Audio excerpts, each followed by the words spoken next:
Defense is brought to you in part by Amazon. Spend less on your kids for back to school. By Nissan. Hop into a Nissan Rogue and hit the road to adventure. Shop NissanUSA.com. And by the New York Lottery. Play today and start imagining your win.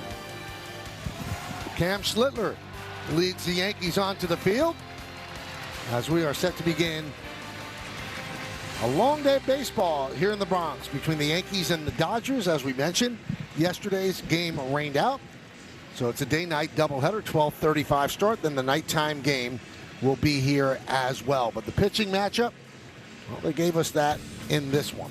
So as Cam Schlittler warms up, this is the Dodger lineup he's going to face. The DH, Shohei Ohtani, leads off. Andy Pages in center field bats second. Freddie Freeman at first base hits third. Cleaning up the shortstop, Mookie Betts, he's been hot of late. Max Muncy at third. Kyle Tucker in right. Teoscar Hernandez struggling since coming off the IL. He's in left field. Dalton Rushing will catch. And Tommy Edman, the second baseman, will bat ninth. And yes, indeed, Cam Schlittler towing the slab on a day game. 12:30 start. Gotta love it. You see the starts this season, number 21. The numbers jump off the page at you. And let's check out the Nissan pitcher scouting report for today. Cam Schlittler, shoot to thrill. That speaks for itself. A little AC/DC back in the day, and that's what he does. He's out on the mound. He's firing, living in life in the fast lane. That's with his fastball, the three-headed monster. We've talked about it a lot. And his attitude. I think to me, that's, I got a little Wu-Tang Clan here on the third one. Bring the ruckus. That's kind of his personality out there, right? That's the way I see him. So Ohtani studying him as he warms up. And we'll take a quick look at the defense, brought to you by your local Tri-State Genesis retailers. Bellinger in left, Grisham in center. Max Schumann gets the start in right field. Infield, McMahon, Volpe, Chisholm, and Rice. Third to first. Ali Sanchez gets the first start behind the plate. And Jason Dominguez will DH. Now let's walk with Ohtani into the left-handed batter's box.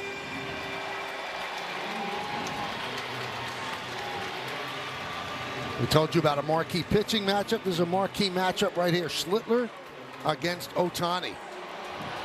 Dodgers 62-36. Yankees 54-43. Yankees had their 4-game winning streak snapped Friday, and the Dodgers had their 3-game losing streak snapped with the victory on Friday. So Ohtani is ready. Cam Schlittler is ready.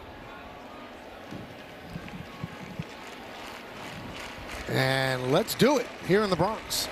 First pitch, swung on a miss, we're underway. Let's start it at 99. That's what Schlittler said. My best against your best. I mean, that wasn't a corner pitch either. That's just a, here, hit it if you can. The crew chief, Rob Drake, is behind the plate. Edwin Jimenez at first, Stu Shorewater at second, and Junior Valentine is over third.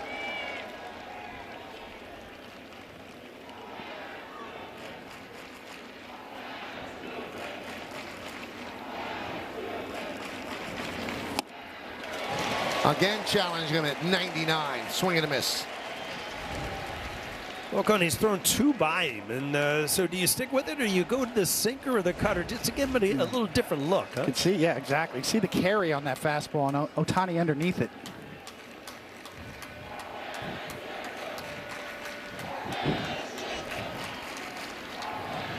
And the pitch. Swung on and missed. 100 miles an hour. My best, your best, I win this time.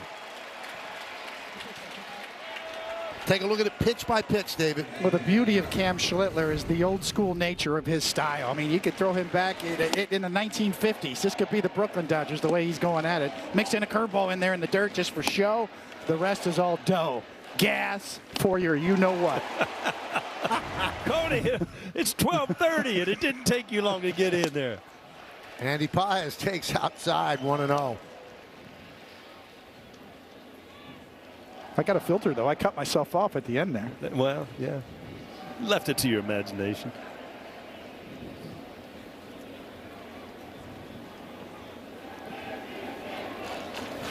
It's extraordinary the growth I've seen of you over the last 30 some odd years. You can develop a filter. You can learn one, yes. I don't remember Schlittler being this, just laid back, waiting, kind of the way Garrett Cole did the other night, kind of getting ready early and making the hitters wait. Very deliberate. Take a look at the umpire scouting report brought to you by your local Kia dealers. Rob Drake, in his 28th season, 71 pitches challenged, 42 overturned. He calls more inside strikes and more low strikes, so he is considered pitcher friendly, and he's pinned to the end. I like that guy. I was wondering at the beginning of the year when we used to go over umpires, and you have the challenge now, but it still makes a difference if the umpires are pitch, because you can't challenge every pitch. And if the umpire is giving him a little bit off, sure, in a huge situation you challenge it, but it's just you can't do it every pitch. Exactly. There's still framing involved from the catcher's side, and there's still the umpire's interpretation on their side. The 1-2. Fouled away. Giving a look is Rice, but it'll make the seats. Dodgers are the major's best team on the road. They're 31-17 on the road. And they're pretty good at home, too, with 62-36.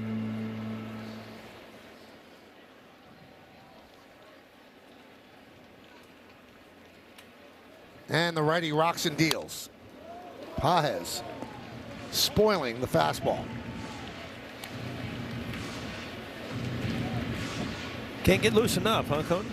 Exactly. Yeah. You see Schlittler kind of driving the bus there. He's got the pitch comm on his belt. He's making the calls.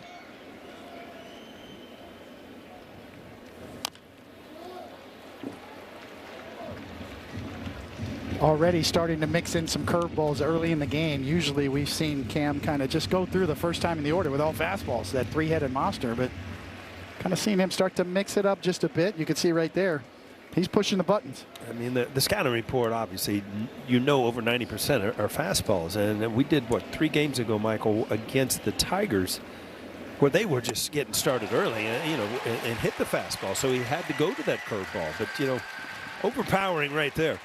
Yeah. Pages down with a 99-mile-an-hour fastball. This is good old country hardball right here. It is. And actually the curveball previously kind of set that up. Just a little bit of mystery in the hitters' heads.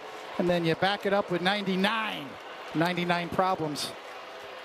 99 miles an hour on the black will give you 99 problems. The 99 problems, but the pitch isn't one. Exactly. Michael, that was impressive right there. We had Jay-Z here in concert not too long ago. We're all over it. Freeman up and away, 1-0.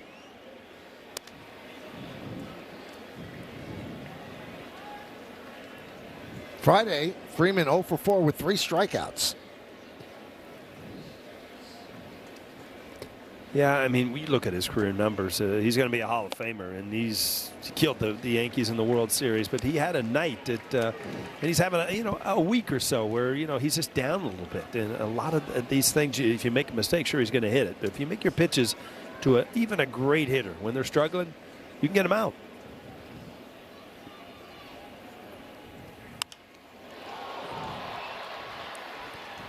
Let's take a look at Cam Schlittler's arsenal. StatCast 3D by Google Cloud. Goes from fast to faster. Mix in a curveball.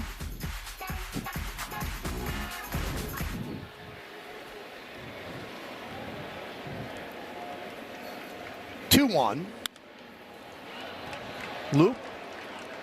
And out of play. 2-2.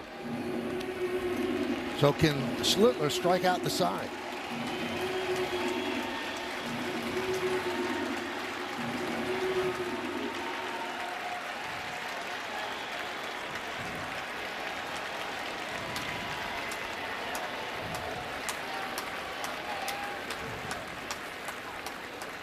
And the pitch. Swing and a miss. Bringing the heat. He strikes out the side. 1-2-3. Cam Schlittler feeling it. Yankees coming to bat.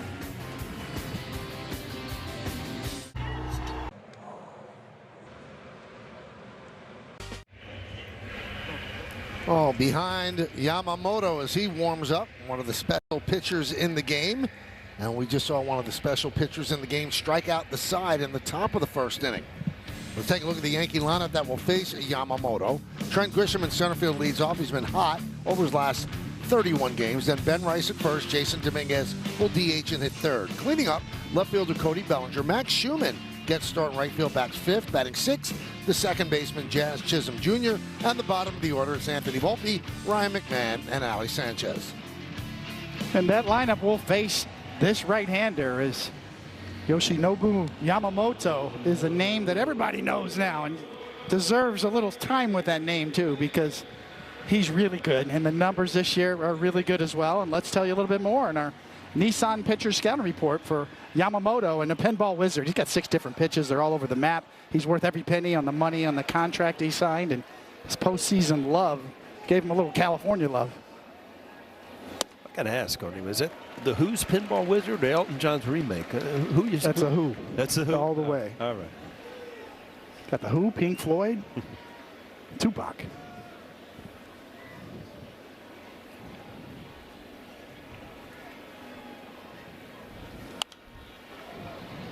Grisham fouls it off.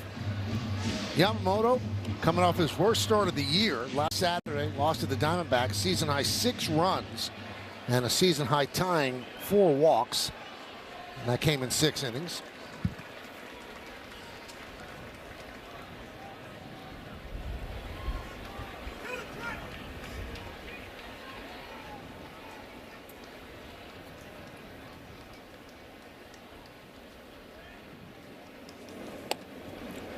One and two.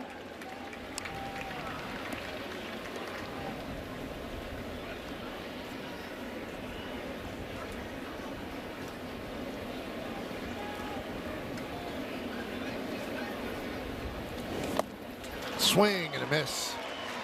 Grisham down on strikes. Take a look at the Dodger defense, brought to you by your local Tri-State Genesis retailers. And we will concentrate on the center fielder, Andy Pajes. He's our CarShield defensive player profile. 13 outfield assists this season, 18 defensive runs saved.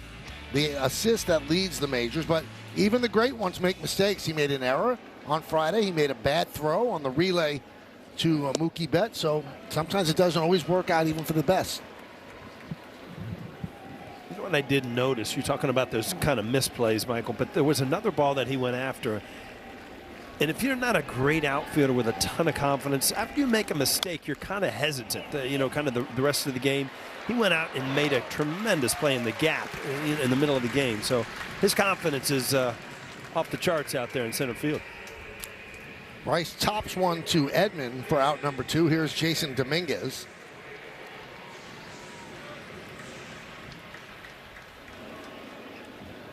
You look at the percentages at Yamamoto, Coney. I mean, his split finger is not just an out pitch with 2 strikes. Throw it at any time in the count.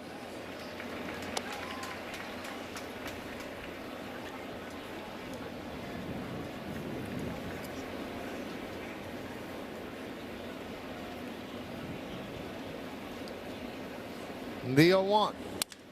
Broken bat, popped up, right side. Here comes Freeman. He makes the play in foul territory as the Yankees go down in order. We'll go to the second. You're really buying a car? As we start the second, we look back at the first. The Optimum Fiber famously fast replay. For a whole lot of nothing and a lot of gas. 3 strikeouts, 6 swing and misses, a high cutter right on by Freddie Freeman to end it. In the first inning, 5 pitches of 99.5 miles per hour or faster. Now, there are some teams that don't do well against 95 plus. The Dodgers are one of the teams that does very well, 95 plus, but not in the first inning. Well, he's got such good movement too. He's on 7 days rest, I think, Tony. That make that big of a difference coming off the break? It does. I think it does. You know, a lot of pitchers, old school type pitchers would say, no, I lose my feel, I overthrow if I get too much rest. No. If your mechanics are solid like Schlittler's, are, and the extra rest will help you. Your stuff will be sharper. It'll pay off at the end of the year as well. Just missed the outside corner with that one. Well, if you're the Yankees, or really the Dodgers in that regard, you're not playing for 6 months. You're playing for 7 months. You're playing for the month of October, which is a full month.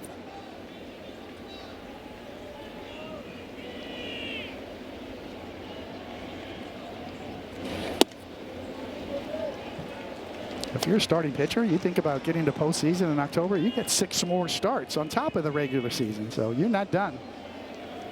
Yeah, those are kind of high intensity starts too, right at the end, right? You hope you get 6 more starts. 2-2.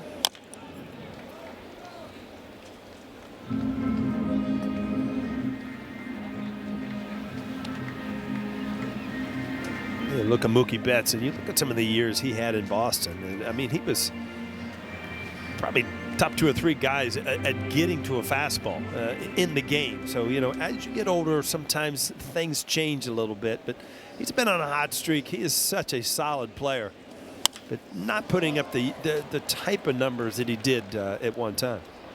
Yeah, he's always been exceptionally quick middle in. Yeah. Pull side power. You can see Schlittler staying away from him.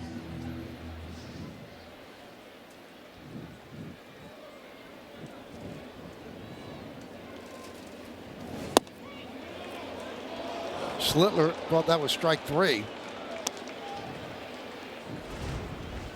But it was ball 3. Yeah, it looked like it was outside. I mean, it started to come back, but never got to the outside corner.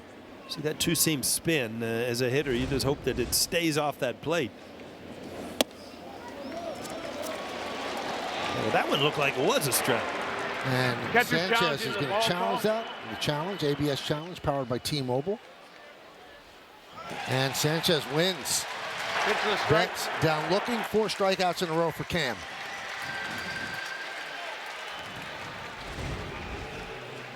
Little cut on it. See Paulie coming back, or front door cutter. Look at that subtle little movement. Right at the top of the zone on the inside corner. Got to mention it was 96. I mean, Mariano's cutter wasn't even 96. I mean, that's ridiculous. Here's Max Muncy. Hit the big home run against Garrett Cole on Friday. Muncy's 35 years old. He's the longest tenured Dodger on this roster. He's a solid player. I mean, he's made 3 All-Star teams, actually started the All-Star game this year, but defense has gotten better. Garrett Cole probably sick to his stomach, still thinking about that pitch. You know, you just look like they were afraid to go in on him in that at bat. Talking about that home run, we take a look at the exit velocity on it, presented by Spectrum. 107.9 off the bat, and it traveled 416 feet. Meredith, you spoke to Cole and Boone about that pitch and that decision. Well, Michael, first of all, when I asked Aaron Boone what led to him keeping Cole in, did Cole have to convince him? And he said no, he actually went out there with the intention just to make sure that Cole was okay. Asked him if he could get Muncy. Cole said he was fine. I got this batter. Unfortunately, it did not work out for Garrett Cole. Now, Paul, you mentioned you thought maybe he wanted it down a little bit. That's what Garrett Cole told me after the game. I said, do you question the pitch selection at all? He said, if I execute in that spot, I have a better idea of whether or not I should have thrown the different pitch. But in the case of that, he just didn't put it where he wanted to, and Max Muncy made him pay for it. Well, you make mistakes, but you still, the hitter has to put a good swing on it. And you know, it was a long count. He had seen a couple backdoor breaking balls, and all of a sudden the hanger was right there.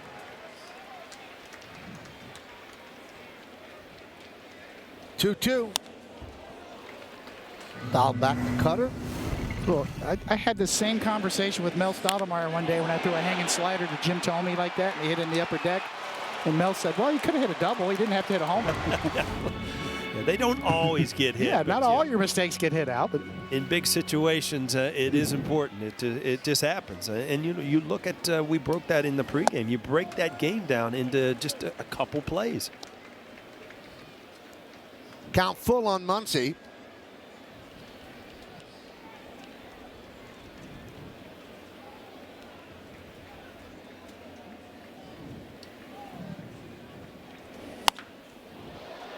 No, Paul alluded to this earlier. You watch Schlittler. He throws 99, 100 miles an hour, and he really rocks you to sleep. None of his motion is hurried. Doesn't seem like he's doing max effort. Obviously he is, but I think that plays to the advantage of Schlittler as well. You just see he just rocks nice and easy. Yes, rock and fire. There's a lot that goes into it. Certainly what you're talking about, Michael, that motion. Mariano Rivera had that kind of easy gas, that motion to lull you to sleep. But there's also the extension, the slot, the window the pitch comes out of, his release point. All of those add up to hard to hit. Yeah, and height always comes into play because it's just, tall pitchers are you just pick the ball up a little bit different window, as you were talking about. No one sees it. No one sees it, and it falls. Muncy's going for two. He'll make it. Jazz went back, couldn't find it. Schumann didn't see it, and it just fell between them for a double. A little weird here. Twilight, you understand it. I mean, and if you lose the ball in the sun, okay, but it looks like Schumann never saw the ball off the bat, and then Jazz just assumed that he was camped under it. Ends up being a double for Muncy. Oh, it's a bad feeling, Coney. Horrible feeling. You know, the only thing I can think about is every once in a while it's so bright you kind of lose the contact of the ball in the shirts of some of the folks in the stands, but you could tell right off the bat he just didn't see it. 11 games of experience out there, but Jazz has a lot of experience at second, and he didn't see it either. 1-0 to Tucker.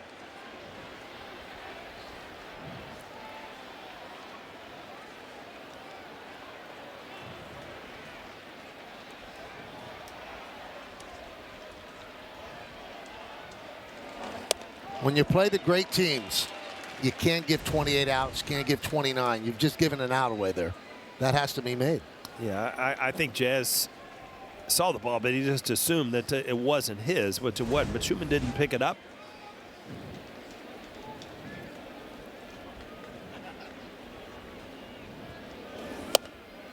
One and two on Tucker. It's got to come into play too, Coney, as you make that pitch, you see the easy fly ball. In your mind, you're thinking, all right, there's 2 outs, and all of a sudden you kind of got to re-gauge things. Now I got on second with 1 out. It is one of the keys for young pitchers to learn, to forget about that and pick up your fielder right now.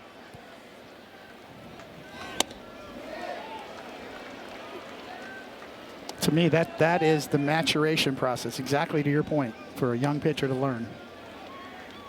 Best thing you can do now is pick up your teammates and take the pressure off of them.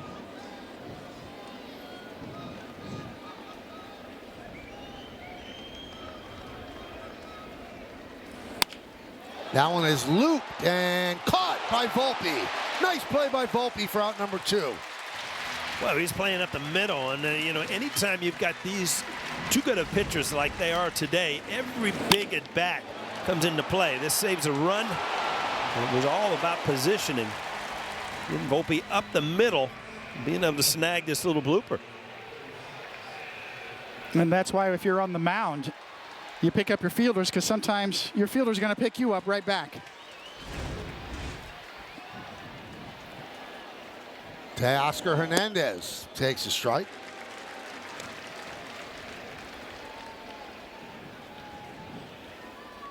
"13 games back after a stay on the IL with a left hamstring strain, and still trying to find it. 5 for 44, 113. He's always been a clutch player in the postseason.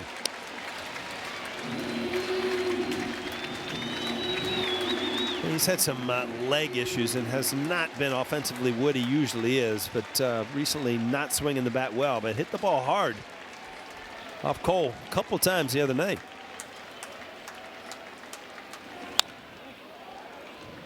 Foul back.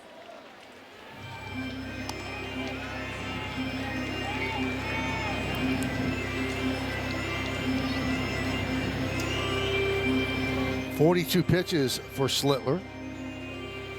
So rushing on deck.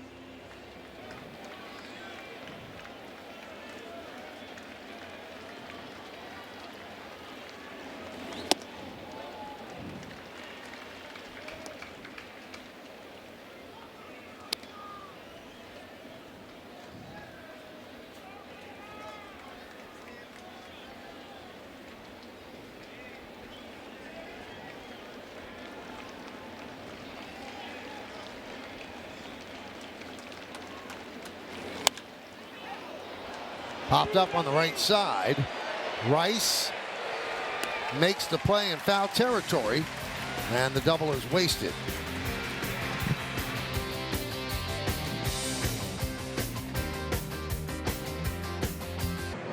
Some Yankees starters, Will Warren and Clark Schmidt. Big day for Clark Schmidt. Yesterday, he threw to hitters for the first time since his Tommy John surgery, threw all fastballs, variations of it, about 15 pitches. Matt Blake told me earlier he came through that okay, just excited to get back out there. Now, he didn't dial it up all the way, but he was hitting in between 92 and 95. A good first step for Schmidt.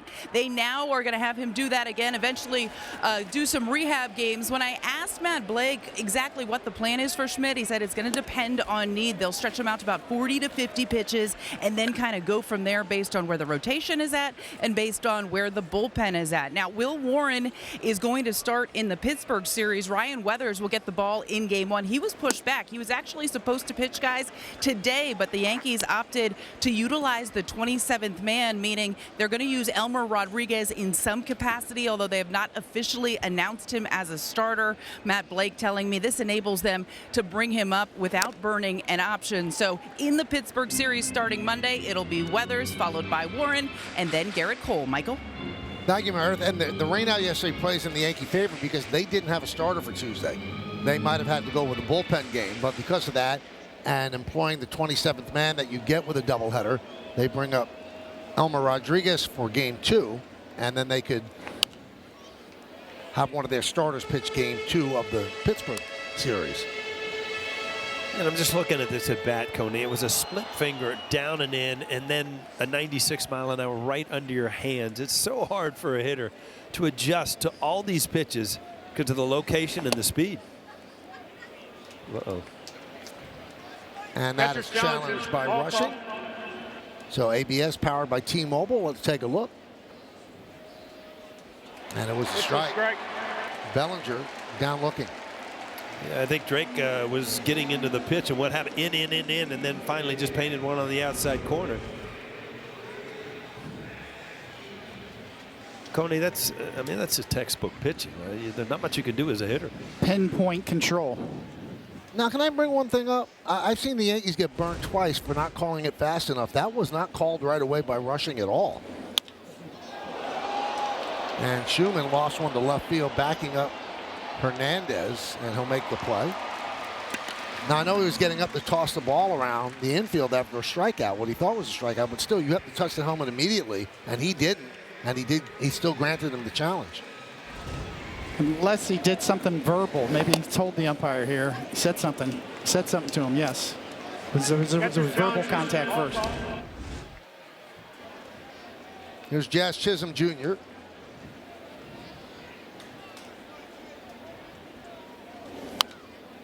Foul back here.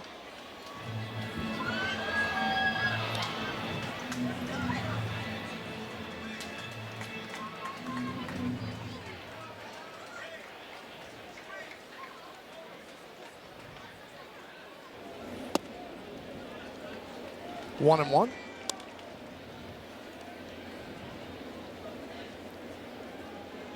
Nothing. Bottom of the second inning. 2 outs, nobody on. Ground ball up the middle. Backhanded by Edman. Goes to first. And he gets Jazz Chisholm for the final out. Nice play by Tommy Edman, the Dodgers second baseman. 6 up, 6 down for the Yankees against Yamamoto. We go to the third.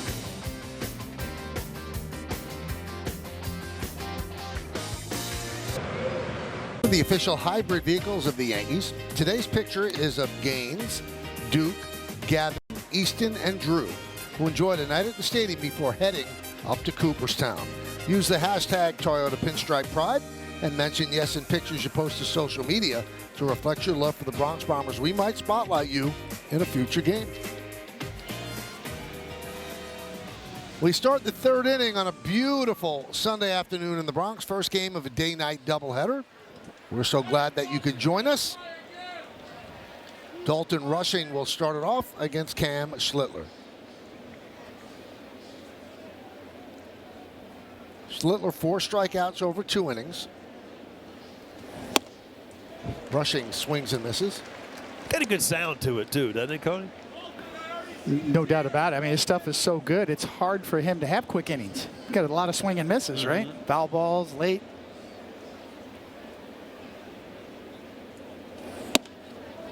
You know, Yamamoto on the other end, very efficient so far. So if you're looking at both starting pitchers, yeah, we're even up here, but Schlittler, we're already approaching 50 pitches here in this inning. Yamamoto not even at 20 yet.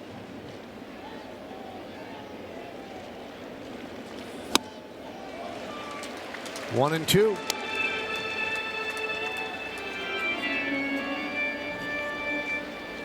Word is the Dodgers might be looking to pick up a catcher as well, because Will Smith seems to still be having trouble with the neck inflammation. There's no real return date that's been set for him, and Smith is such a valuable person for the Dodgers. Rushing's done a nice job filling in, but they might need another catcher.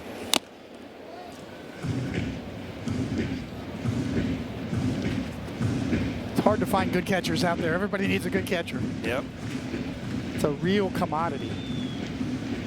If you get catchers now with any kind of offense ability and can handle pitching staff, I mean, it's like you're one up on other teams. It's never been harder to be a major league catcher. All the information they need to process, the scouting reports, the big data, challenge system now. And there are you got a hit. A lot of GMs that don't like to get catchers in the middle of the season because it's hard to learn the staff. Coney can really talk about that. I mean, I don't care if you bring in, Pudge Rodriguez came in. It takes a while, years back, that, you know, Coney, you get used to catchers. Even an all-star catcher you're not accustomed to throwing to can be different, right? Very different, and it's a little bit mitigated now by PitchCom, as we've seen with Cam Schlittler. You can drive the bus yourself now, so you're not out there on the mound shaking your head 20 times to get to the pitch you want. Swing and a miss. Strikeout number 5. Well, this is one of these days, I would assume, Coney, coming out of the pen, and then after the first couple innings, it's just like, I don't need to change much here. I'm getting the fastball by the majority of the hitters. But you're right, there's really no first pitch sinker ground outs. He's not getting easy outs. He's just playing catch now. There's Tommy Edman.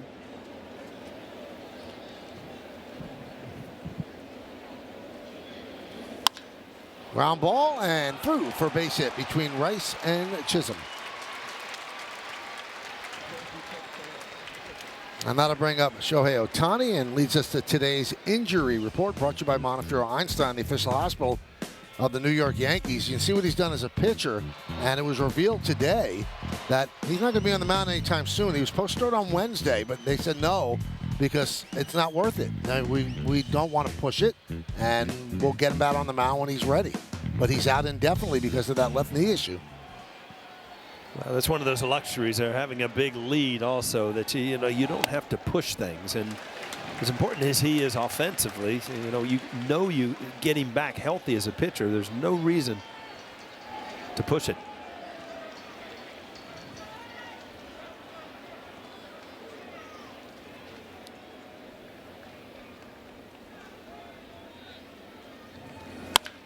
That one is drilled to right center field. That's going to be a base hit and up against the wall.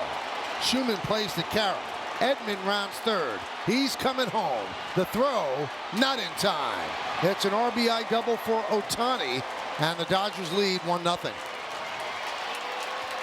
Well, it had the sound to it, Coney. I mean, this ball was just scalded off the wall, and bad break for the Yankees. It kind of bounced to the left, where Schumann had to really chase it. It should be a cutter, and if you don't get it in off the plate, Ohtani's able to get to it. Just listen to that sound, but then again, coming off the wall, it didn't come straight out. It kind of shot to the side, which gave them a little bit more time for Edman to score. And it's down, too. Ohtani loves it. Down. Big-time power. Below the belt. There's Andy Pages.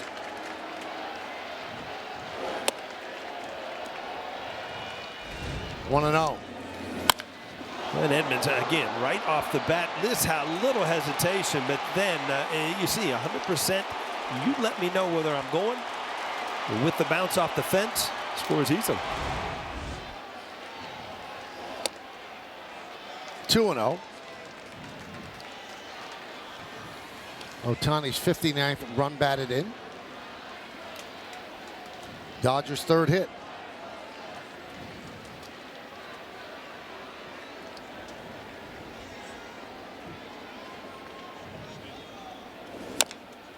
Down goes Pages. Gets back up quickly. It's strange. I mean, that ball was actually away. It just looks like his back foot just slipped out.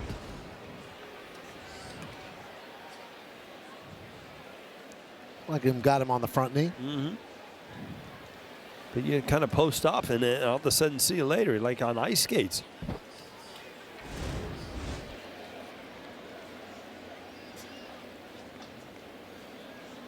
The 2-1. 2-2.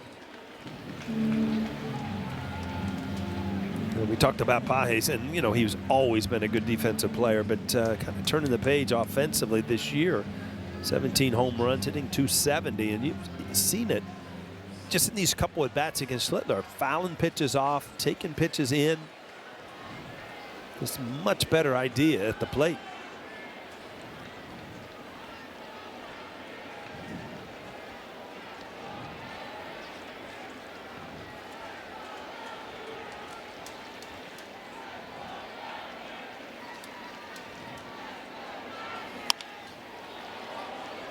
Cody, you break down pitch counts and everything else. That is the 16th foul ball off of Schlittler. So, you know, your long counts, because they're really not hitting a lot of balls first pitch, a lot of strikeouts, but 16 foul balls. That just adds up the pitching. Yeah, that's, you know, what that tells me is a few more curveballs mixed in might help the equation. Started out the first inning, we saw it. We haven't seen it since.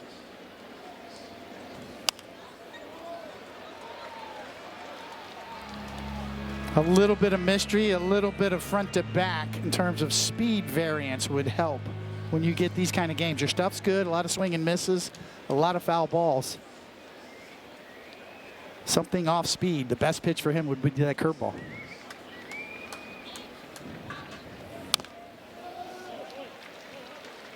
I mean, that's about as good as it gets right there. 99 sinker up and in, but still able to you know, kind of fight it off and stay in the at bat.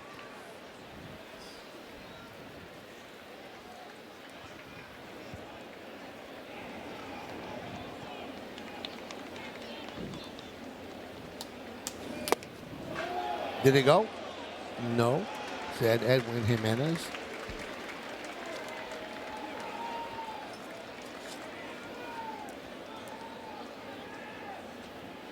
Dodgers have a strikeout rate of 21.4% against pitches 95 miles an hour or more. That's fourth best in baseball. Another foul ball. Couple of curveballs in a row there.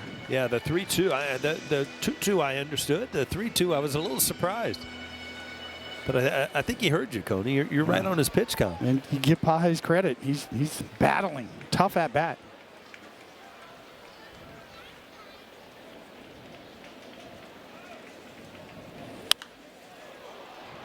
Popped up. Sanchez tosses away the mask. Makes the play on the back pedal. 2 outs. You know, little things make things easier. And by Ben Rice just staying out of the way there, you don't hear footsteps. You know, as soon as he gets rid of the mask, you feel that he's got it under control. There's no reason to complicate things and get on somebody's back right there where there's any indecision.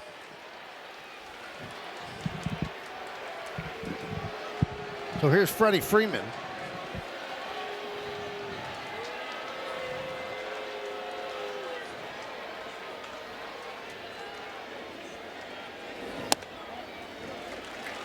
And a strike. Really nice crowd for a game that wasn't on the schedule. If you had tickets last night, you could use them for today's game, but some people make plans different days, but pretty good crowd. And then the night game will stay as it was with the tickets sold for the night game. They could be used tonight. Wasn't on our schedule either, Michael. We No. had to sneak in and see Schlittler pitch today. No, when you don't have a game on the schedule and then you get the game on the schedule and it's Schlittler against Yamamoto, Yeah. it's not too bad. Right.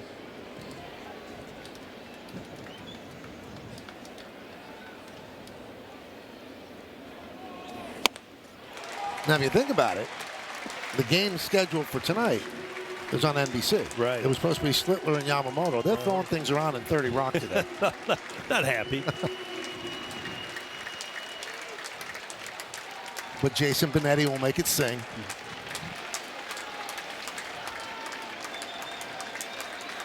One, two. Lined into center field. It is a base hit. Ohtani coming home. The throw, not in time. It's an RBI single for Freeman, and it's 2-0 Dodgers. Well, we talking that Freddie Freeman has been struggling, but you give him enough opportunities, especially big at bats with men in scoring position. He's done it for years. Another fastball, just line back up the middle.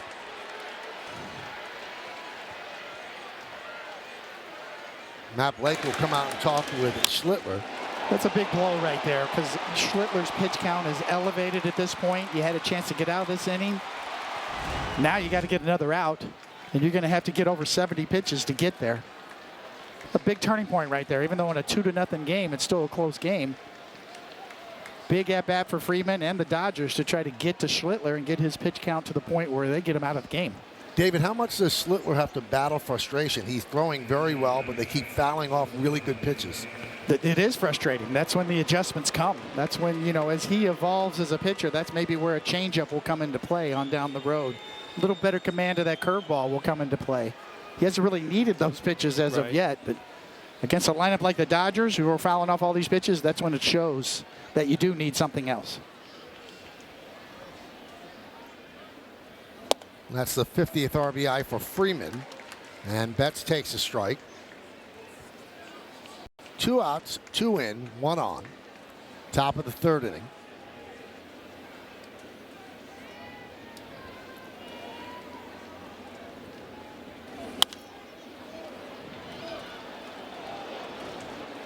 Oh and 2 on Mookie Betts.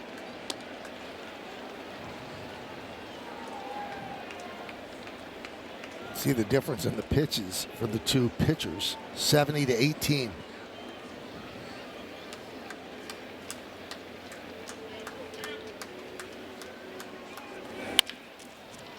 Ground ball, Volpe. He'll go to second, get the force on Freeman, and that'll do it. But 2 runs on 3 hits with 1 man left. We go to the bottom of the 3rd, 2-0 LA.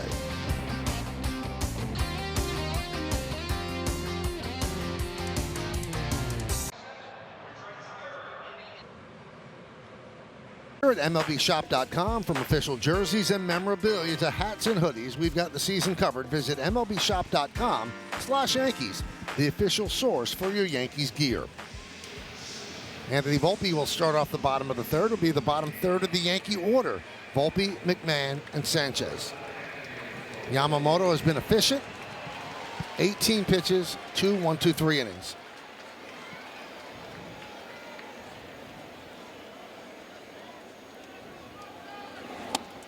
And a strike.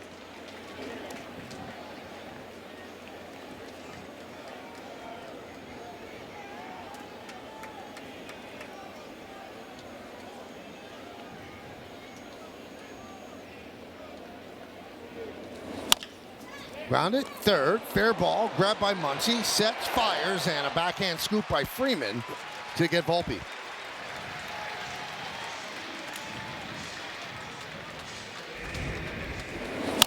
Well, again, we talked about Muncy defensively, how much he's improved this year. Freddie Freeman helps that too with a nice little scoop, but easy to catch it, but still to get that ball across the field, falling away from your target, a little tougher than it looks.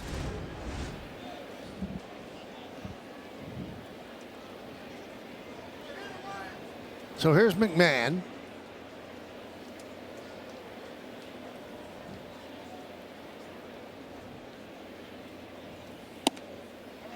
And a strike.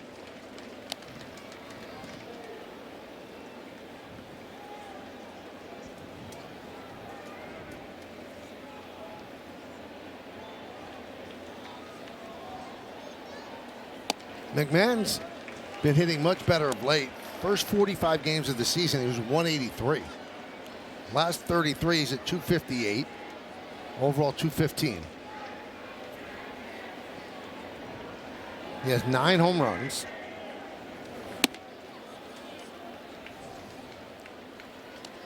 It's like you think, oh, maybe the Yankees are a little over-aggressive. They're not making him throw pitches. But, I mean, look, he's thrown 21 pitches. 18 of them have been strikes. So it's not a guy you want to be 2 strikes against. It's just right there. You just put it in play. 2 down as Betts makes the play on McMahon. That'll bring up Ali Sanchez, batter number 9 in the Yankee order. Paul, Yamamoto has so many weapons. What would the approach be? Well, he throws that split finger so much that you really just can't sit fastball. And if you watch what he's doing, you know, he's using inside, outside. He's using high velocity, and he's using the split finger. So, you know, it's kind of a crapshoot. You look fastball, you have to. It's mid-90s, and you hope that if you get a split finger that it's up in the strike zone, that you can put a bat on it. 1-1. But that's how he gets his ground balls, with the splitter. You know, he's got good gas, good four-seamer. He's got all the pitches, 6 different pitches. But the four-seamer splitter combo, it really works well for him. Excellent command. And when he needs the ball on the ground, he goes with the splitter or a swing and a miss.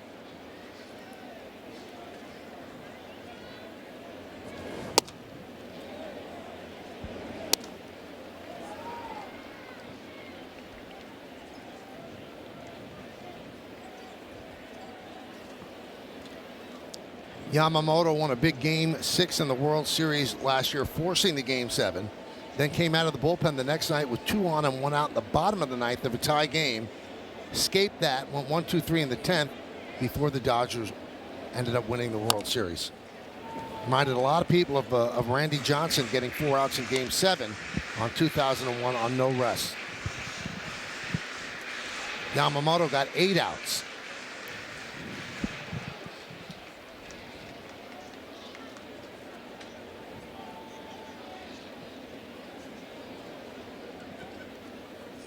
.27 years old, 3rd big league season.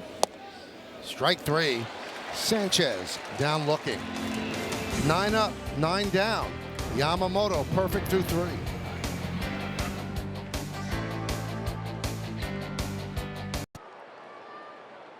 Baseball on Yes is brought to you in part by Toyota, the official hybrid vehicles of the Yankees, and by Delta, the official airline of the New York Yankees. Delta, keep climbing. Tri-State Cadillac scoreboard. Dodgers 2, Yankees nothing. Here on a Sunday afternoon, first game of a day-night doubleheader at the stadium. It'll be Muncy, Tucker, and Hernandez against Cam Schlittler.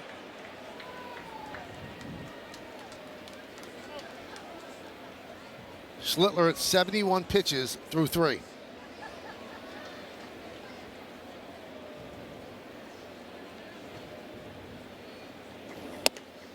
And a strike. Muncy had a fortunate double in the second. Popped up shallow right.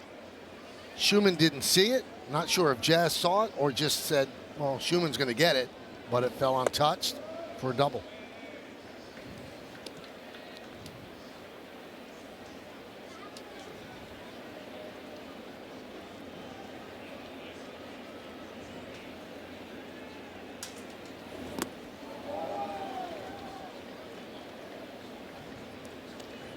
Cody, you're seeing them start to throw that curveball more, but not the ability to throw it for a strike is also important. It's a double-edged sword, right? I mean, he has such good fastball, you know, in terms of his 3-headed monster, that he hasn't needed that curveball. But unless you throw it enough to get a feel for it, you're not going to get better command. Hit sharply and a base hit.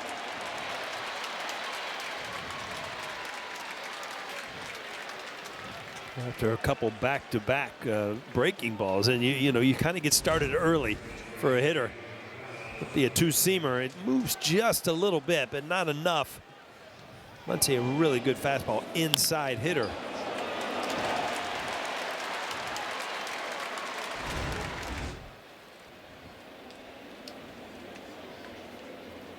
Tucker lined out to Volpe in short center field. That was in the 2nd inning. Grounded foul. Kyle Tucker, the beneficiary of a 4-year, $240 million free agent deal. You do the math on that, that's $60 million a year. Some deferred, so it comes out to about $57.5 a year. But he has not lived up to those lofty numbers so far.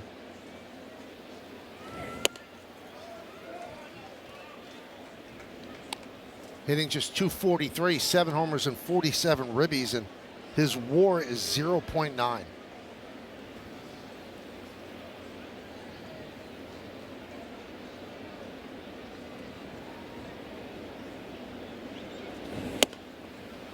One and two.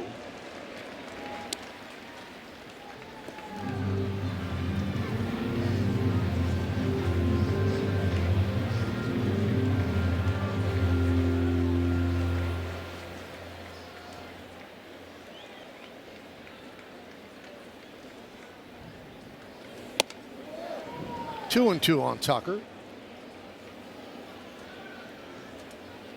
And Schlittler turned his back on home plate, gives him more time on the pitch clock. Looked like Also he lost tripped. his balance there. Huh? Yeah, a little spin out on his land leg. Watch his front foot kind of spins out and loses a little bit of balance there as the holes start to get dug out a little bit. You got a little depth in those landing areas, and if you don't hit it just right, you can kind of get half on and half off and turn your ankle.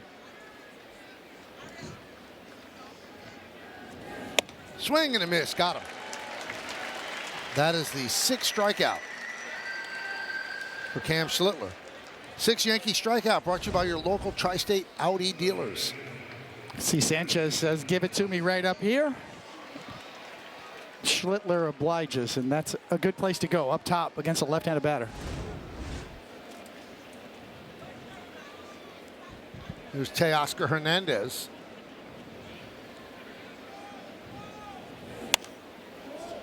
Pop foul over the screen and out of play.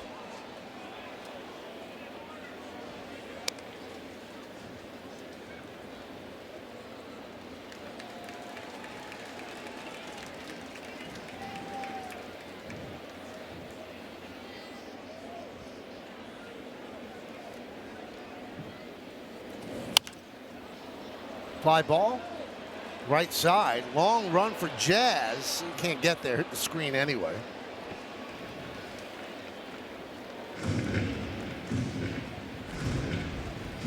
You see Hernandez just fighting it off, and Jazz playing way over by second base. Gives it an effort. Just ran out of room.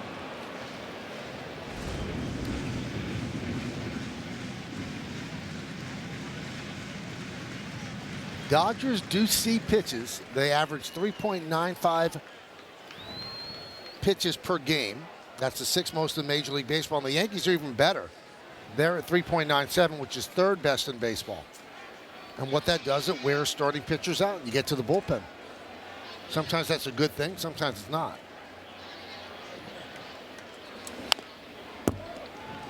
Now that's 3.95 per game per plate appearance. Reminds me of a lineup that I used to pitch in front of in the 90s. Those 90s Yankees lineups would do that same thing, wear you down. Foul offs, walks. Not a lot of easy outs. It's got to be frustrating as a pitcher. Every once in a while, you know, you need a first pitch ground out or a fly ball. It's just, even Hernandez, you know, foul balls it struck out, but it's 5, 6, 7 pitches. And it's the whole lineup. Right on up top and right on by. It's interesting you bring up that 90s Yankees team, because when they got to the underbelly of the bullpen, those guys were not as good. Now, there are guys throwing 100 miles an hour that come out in the 5th, 6th inning. It's an excellent point, but when you're facing a guy the caliber of Cam Schlittler, you know, that's your plan before. I guarantee you, get that guy out of the game as quick as we can. We'll take our chances, but your point is right, Michael. And different velocity level in the bullpen in today's game. 1-1. You know, and a lot of the debate with some of the ex-players that played 20, 30 years ago that don't believe in the radar gun readings. Well, you don't have to even go 30 years ago. Go the last 10 years. You've seen an incredible jump in velocity. Yep. And even the StatCast era. 1-2. We can debate all we want about how hard J.R. Richard threw in the 1980s. Yeah, he threw hard. Roger Clemens threw hard the night he struck out 20. Dwight Gooden threw hard. But there's so many more hard throwers nowadays. There's just more volume everywhere.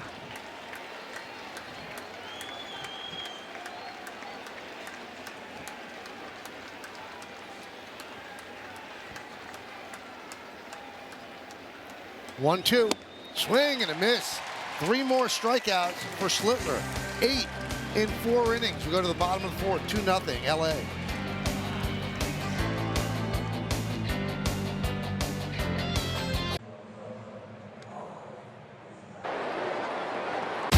Play FanDuel's Daily Dinger for free every day for a chance at a profit boost if your selected player hits a home run. And here are the featured home run odds for today's players. Trent Grisham plus 600. Ben Rice coming up next is plus 440. Yankees looking for a base runner. 9 up, 9 down in the first 3 innings against Yamamoto. They're down 2-0 in this game. So second time through the order for the Dodger right-hander. Grisham struck out in the first inning.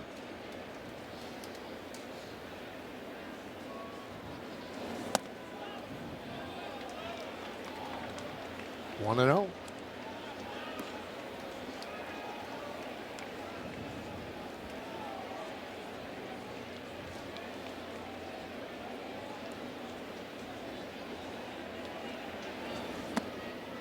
You know, one of the old cliches in baseball, well, it's really hard to sweep doubleheaders.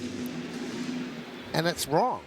It's easier to sweep doubleheaders than split them. It's close, but 50.7 doubleheaders. 50.7% of doubleheaders are swept. Drilled deep to right field. There's a run for the Yankees. There's a hit. There's a base runner. And there is a statement. A big home run for Grisham. It's 2-1.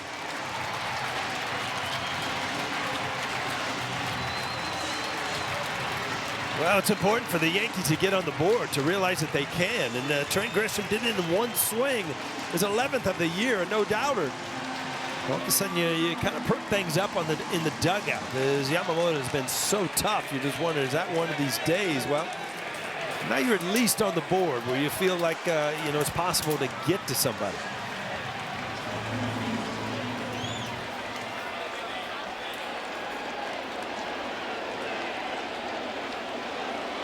There's Ben Rice. And that got the crowd back into the game. Grisham's been really good recently since he's come back. I mean, defensively, swinging the bat much better. Offensively, so good to see him back. And it solidifies the outfield so much, getting him back off the IL. You can see he's trying to go down and away. It's one of the first locations we've seen him miss. He kind of pulled it inside. And when you pitch at Yankee Stadium, boy, that ball gets in the upper deck in a hurry. I've thrown those pitches that get out of here. You blink and it's bang, it's in the upper deck. Or the second deck here. 108 miles an hour off of Grisham's bat, and that's a bolt.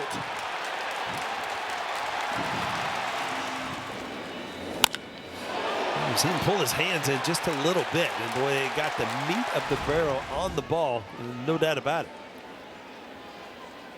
1-2. Grounded. Just foul.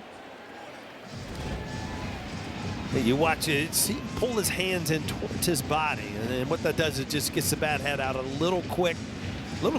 And it's all about, believe it or not, by seeing the baseball where it's going to be and adjusting with your hands, which to me still to this day is amazing that the human body can do that.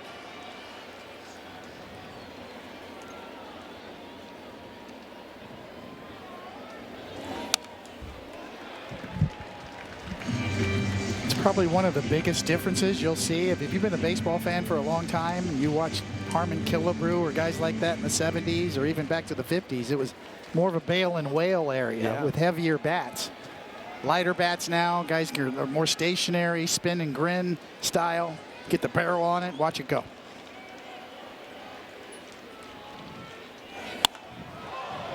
Foul ball into the third deck. Again, if you looked at it, it's such a purpose pitch. I mean, just perfectly located right under his hands. nothing you can do with it as a hitter. If you're going to hit it hard, you got to do what Rice did, and that's kind of pull off of it and just hammer it foul. Really sets up that split finger. Swing and a miss, and there it is. You know, it's hard to get that pitch, the pitch before, out of your mind. So you're thinking he's coming in, and then all of a sudden you see that ball just take off away. And you're talking about 7, 8, 9 miles an hour difference, and so it's very hard to adjust as a hitter. Yeah, to me, that's textbook usage of that cut fastball in middle counts to get a left-handed hitter to yank it foul. Well, they're going to challenge that strike call, powered by T-Mobile. Lose a challenge. Yeah, I thought that was extremely interesting the other night, Coney. You said you used to use kind of that cutter middle of the count because you wanted to strike. You wanted a guy to hammer it foul to set up our pitches, and didn't use it a lot with 2 strikes, huh? Exactly right. It was to get to 2 strikes. The cutter from a righty to a left-handed batter for me was to get to 2 strikes. You want to speed him up. Speed up his bat, get him to yank it foul, and now you can go soft away, just like we just saw Yamamoto do to Ben Rice.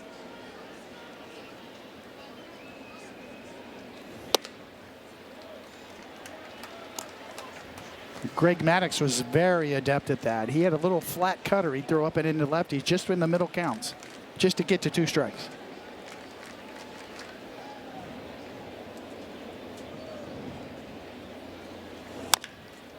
Ground ball first base, Freeman to Yamamoto.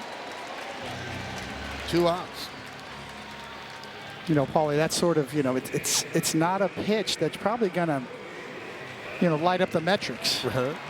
It's not intended to be like the perfect movement profile pitch. It's intended to get the hitter to speed up his bat and yank a foul, and it's got to be in off the plate too. And that's one thing when I look at the pitch clock would have been a little difficult, because there were times where, you know, if you got jammed by a pitcher, you want to step out and get that pitch out of your mind. And now you're not really able to do that, so it's still kind of in the back of your mind when you swing over that one going down on the way.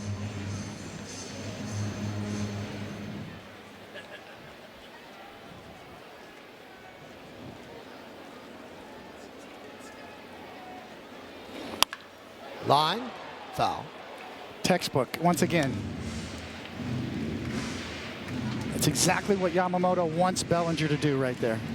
Same with Ben Rice. Now he's at 2 strikes. Now you can go to work. Now you can go for the swing and miss.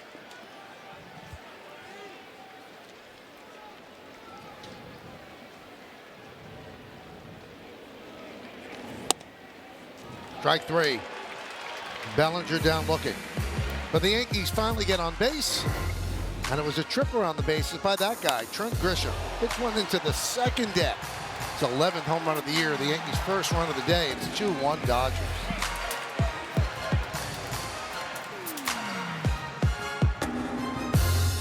And yes, it's tomorrow night as the Yankees open up a 3-game set with the Pittsburgh Pirates right here at the stadium. Extended coverage starts at 5 on Yes and the Gotham Sports app. Now, Yes will have post-game coverage following the final out of the nationally broadcast Yankees-Dodgers doubleheader Game 2 tonight. 0-1 on Tommy Edman as we start the 5th inning. 4 innings, 8 strikeouts for Cam Schlittler. He's allowed 5 hits and 2 runs. Dodgers lead 2-1. Yankees get the bullpen working. And that's all about the pitch count.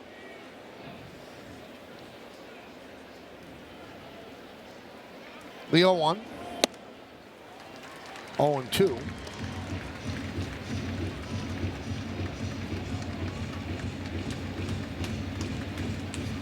Ohtani up next. 9-1-2 for the Dodgers. Edmonds single to right in the 3rd. Came around to score.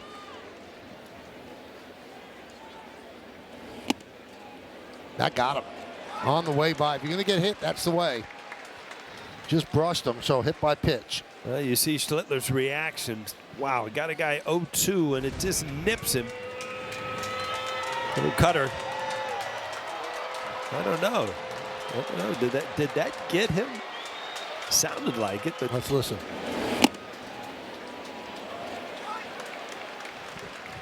Going by the sound, right? Heard a little ricochet. because it's the arm guard. If you're a pitcher, you get no bang for your buck there, right? He's got an arm guard and you barely nicked him.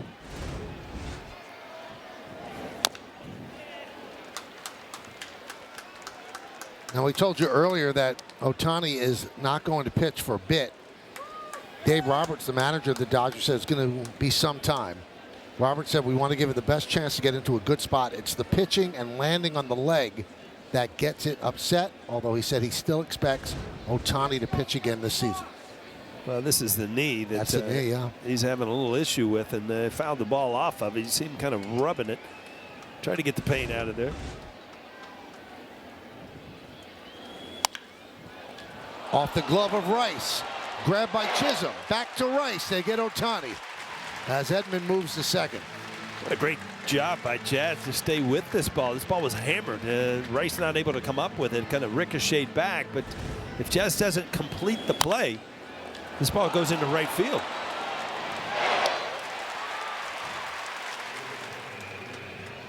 They kind of shot it over there, but Jazz had a good jump playing in the hole for Ohtani to pull. He was able to come up with it. These are the heads-up plays you like to see Jazz. You know he's kind of engaged in the game now when you see stuff like that.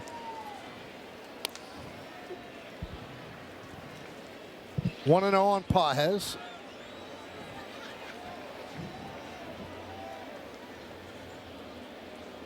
Oh for 2 today.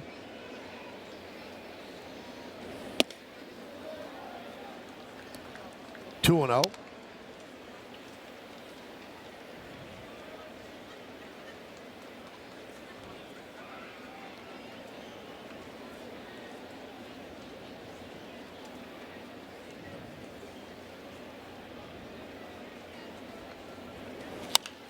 Fouled away. Ohtani walking somewhat gingerly down the dugout steps. And a grimace to go along with it.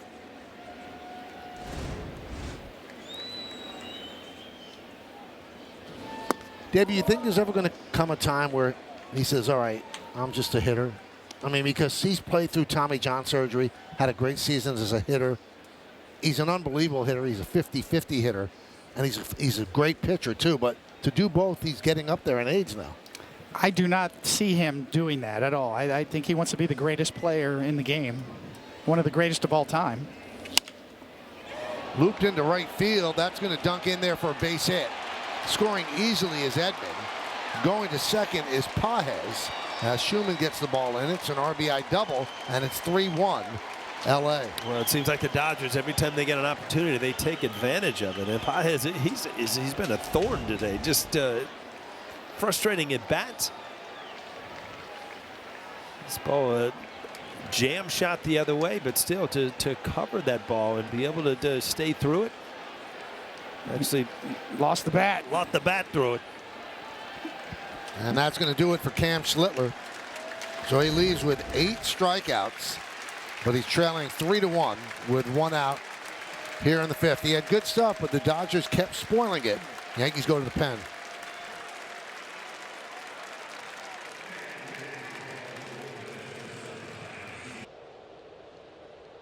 We'll take a seat in the dugout as the Yankees go to the bullpen. And let's take a look at the bullpen budget brought to you by Citizens. Make sense of your money with Citizens. Everybody's well rested. They only used 3 pitchers on Friday in a 2-1 loss. Yesterday was rained out, so everybody's good to go. First up out of the pen will be Tim Hill to face Freddie Freeman.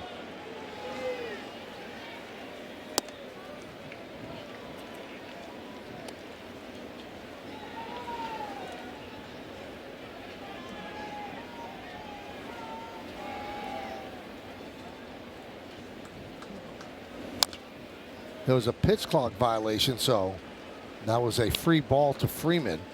So now it's 2-1. Finish that answer about Ohtani that you mentioned, Michael. Yeah, I think he wants to be one of the maybe the greatest player of all time, and you can't do that as a DH. Ground ball, Jazz. But what if it starts to affect him physically, like it's doing? Well, that's a different story. The Dodgers have the luxury to be able to put him on the shelf and keep him sort of ready for postseason play. But his whole life has been mapped out to be the greatest player of all time. And the only way to do that is to be a two-way player. Runner at third, 2 outs. Here's Mookie Betts.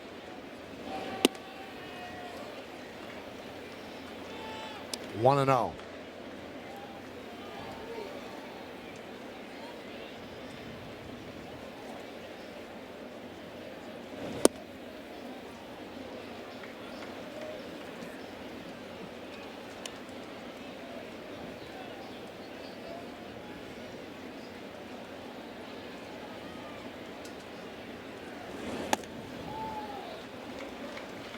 Three and 1. He knows he has Muncy on deck. And now they will intentionally walk Mookie Betts.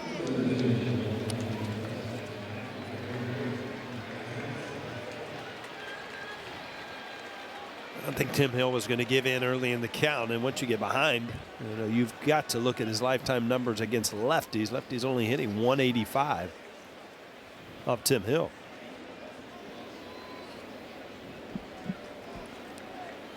Pretty big spot in this game. Yankees down by 2. They have just 1 hit. That was the home run by Grisham against Yamamoto. We're in the top of the 5th inning. 3-6-0 leading 1-1-0. Pages leads off third. Betts off first. Betts just 1 stolen base. Last Friday, before the All-Star break, Betts played in the game for the Dodgers, meaning that he has now played in more games for the Dodgers than he did for the Red Sox. Yeah, you always remember him as a Red Sox, and it seemed like that organization kind of stood still for a while once they got rid of him, and he's done great things with the Dodgers also. A strike. Throw to third, getting back Pages.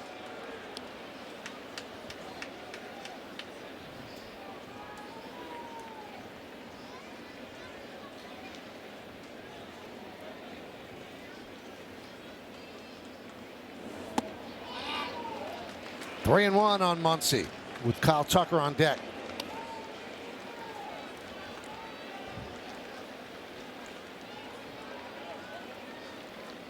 Tavihi warming for the Yanks. 3 and 2. That releases Betts at first. Pages will play it by ear at third.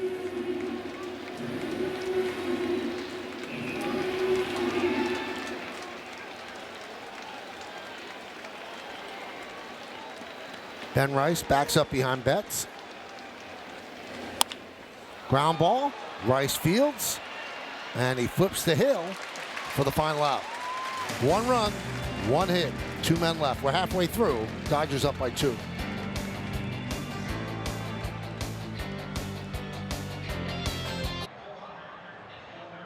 Player props brought to you by Bet365, where winning is everything. Max Schumann will lead off. If he hits 1 or more home runs, it's plus 950. Schumann, Chisholm, Volpe against Yamamoto, bottom of the 5th inning.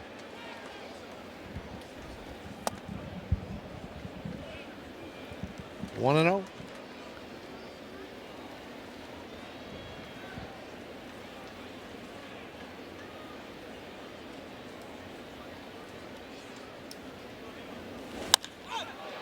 Fly ball. Left center. Pages over. 1 down. Paul, Yamamoto has that little pause where he hangs his leg up a bit. How much of an issue is that for a hitter? Well, it can be, especially with a leg kick, if you're timing a certain part of his windup. And it seems like sometimes he holds it a little bit longer, so he does change it a little bit. But anytime you have something you're really not used to, it can affect your timing. Well, the consistency to that delivery, Michael, is the key to his success. That's what allows him to kind of gather his momentum right there and then glide to home plate and then explode. And his control has been pinpoint with all of his pitches. So that repeatable delivery coming at you, almost a double gather. There's the second gather, and then the glide, and then at the end, the release. Good splitter right there. But the tunneling effect, all of his pitches look like they come in on the same level and then work off of each other.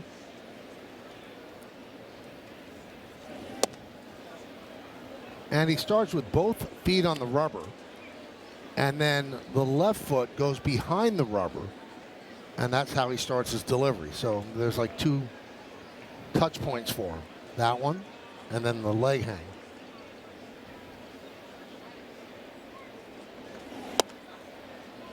Two and two. Every pitch has a purpose. Every pitch just misses.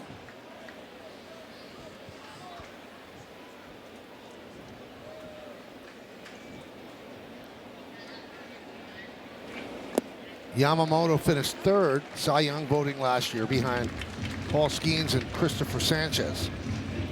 And in 6 postseason games, he had a 1.45 ERA.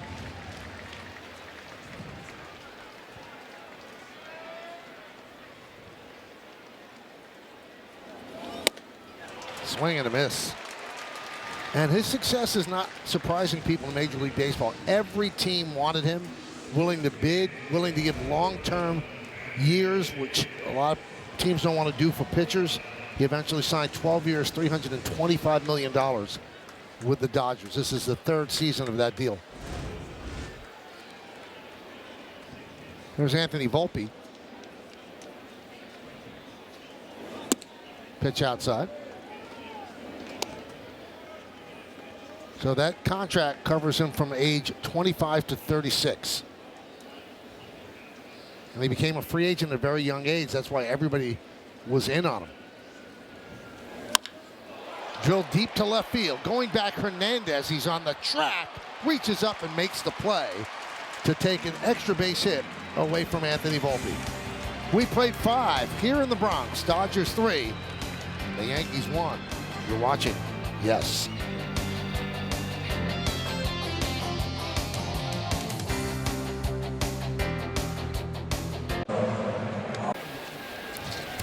Well, thank you, Bob. As we go to the 6th inning, Kyle Tucker Tim Hill takes a strike.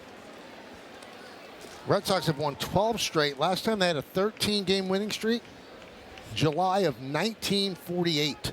They've turned their season around. Let's go around the majors. So that's their longest winning streak since 2006 in 12 games. Kyle Bradish just got a 5-year contract extension from the O's, and Brandon Woodruff, bad news for him. He's going to undergo shoulder surgery. Tucker lost that one to left, and Bellinger makes the play. So the Rays keep losing to the Red Sox. They lost the first 3. So the Yankees are just 2 games back in the loss column. But look out, the Red Sox now are 7 games back, and they were in last place a couple of weeks ago. I mean, they're up for a wild card at this point, right? Here's Teoscar Hernandez. A strike. That's where you see a team that was going to be a seller at the deadline turn into a buyer in about 2 weeks.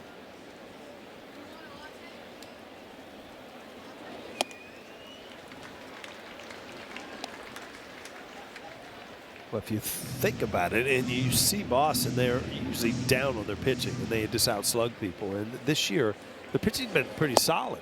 And all of a sudden now the offense starting to turn around. 12 games, that's a nice little winning streak.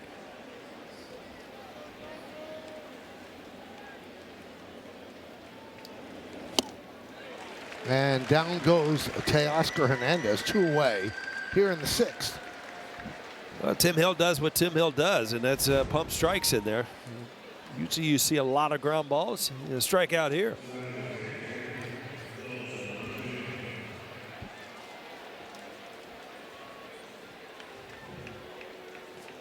See too many breaking balls from Tim Hill. Had a little spin on it, yes.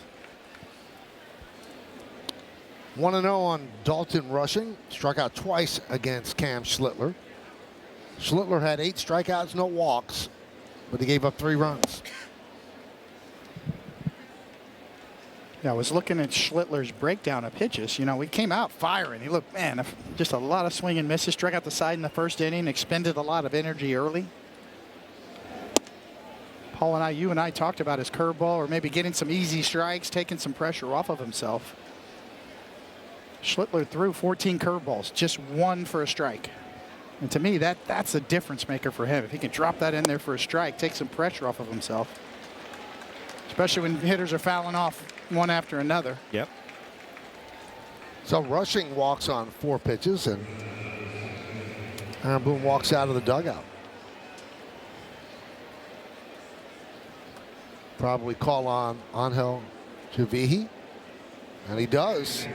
It'll be Chavihi against Edman. Runner on first, 2 men out here in the 6th, 3-1 Dodgers.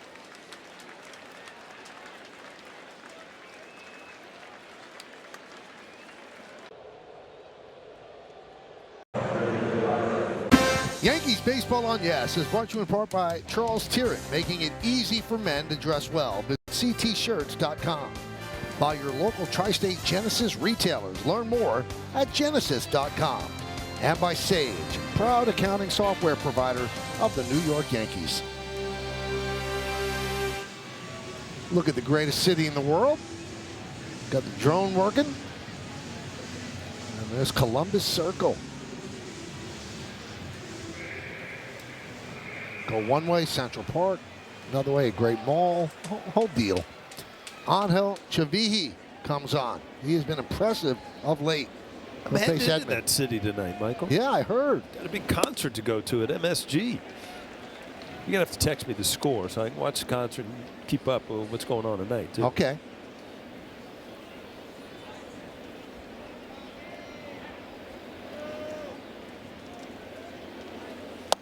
Now, you must really like Bon Jovi. This is the second time you're seeing them. Oh, it's probably the 102nd time from the old days. Yeah, we've seen a lot of their shows. My wife's a big fan. Great concert band. Brings back some good memories.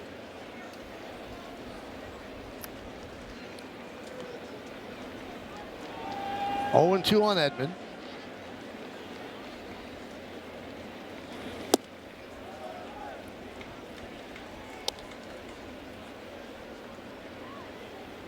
Three 6-0 for the Dodgers, 1-1-0 for the Yanks.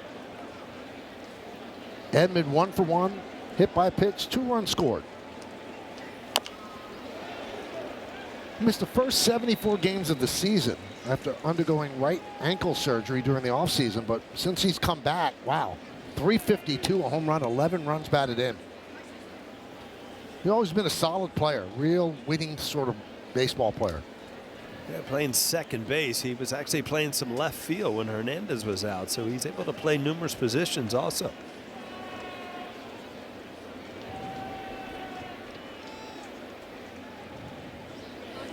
Swing and a miss. Chavihi strikes out Edman. Dodgers strand 1, and we go to the bottom of the 6th.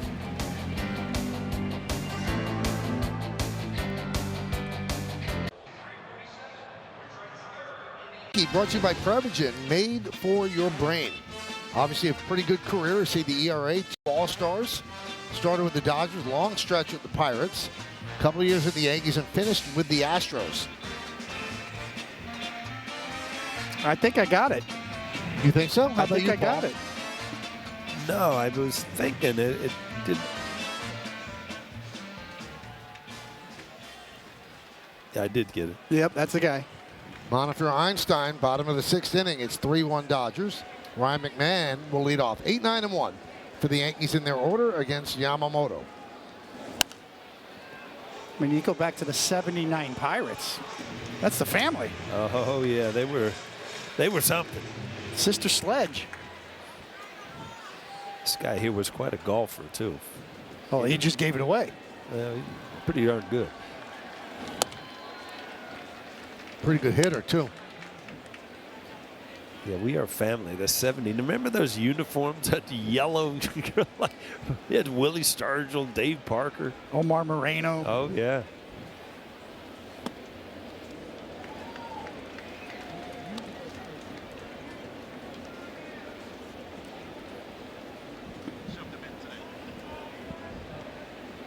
2-1 on McMahon. You know, we give this answer, Michael. You might, who knows? It might come up again during the Dodger or the Pirates series. Yeah. You know? This guy played for Dodgers, Pirates, and the Yankees. Manny Sanguillen catching. Manny. Yeah, it was one of the few catchers I remember could run. He would steal bases. Looped into left field on the run, Hernandez, and he makes the play.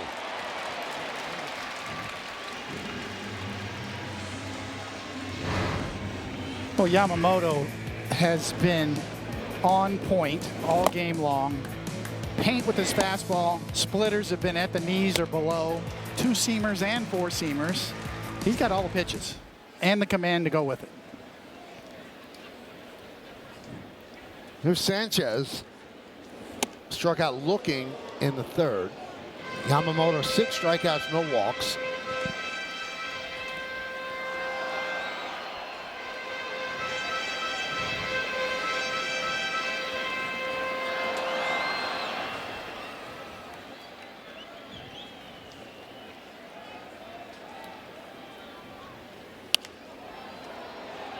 Shallow center. Edman backs up to make the play.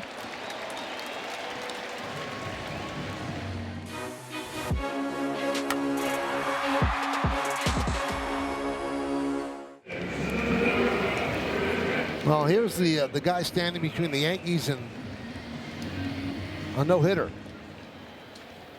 He hit a home run leading off the 4th inning. It's the Yankees' only base runner. Trent Grisham is 11th home run of the year.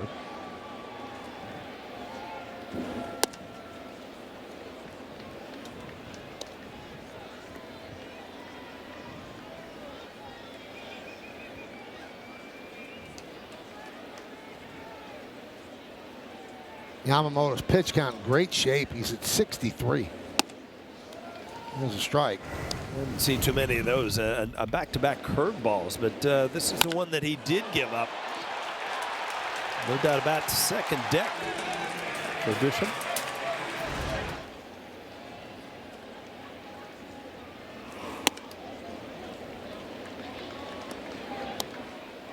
Two and one. You go back to June 13th, Michael. And Yamamoto had a perfect game in the 8th inning with 2 outs earlier this year. Mookie Betts booted one at shortstop. Kind of owned up to it afterwards. That's the kind of guy Mookie Betts is. He's like, hey, that's on me. But he's kind of got that look about. He's flirting with things like this going on, right? A no-hitter or potential, his pitch count under control early. Kind of feels like this guy's, he might do something like that this year. Well, you know, you watch him in the World Series, and you were overly impressed. But then, you know, you don't see him day to day. But you watch him on a day like this, you can see how he can get to that point in the game. Yeah, and just does not miss. Remember, Dave Steve was all around a no-hitter one year when he was really on his game. Finally got one. You know, you kind of sense it with pitchers that they're on their game like that. And if you're going to bet on somebody doing something like that in today's game, a no-hitter potentially, it might be this guy.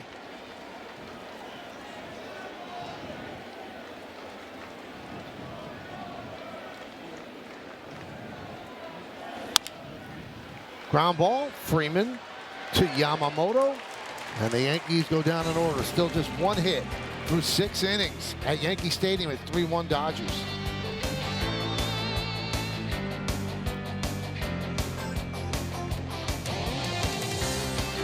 A month and amplify your impact with a car or land donation. Go to t2t.org. Ford scoreboard 3-1 Dodgers. First game of a day-night doubleheader. Chavihi against Otani as we start the 7th.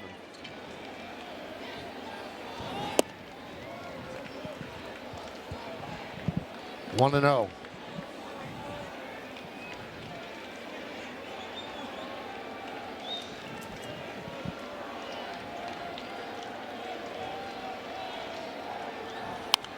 Otani, 32 years old, 9th major league season. 2 seasons with the Dodgers, 2 MVP awards, and 2 World Series titles.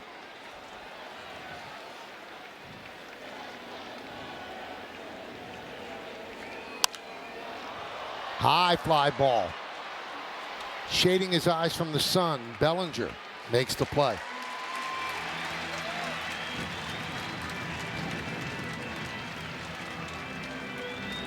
You know, Judge's historic 2022 season is the only thing standing between Ohtani and 5 straight MVPs.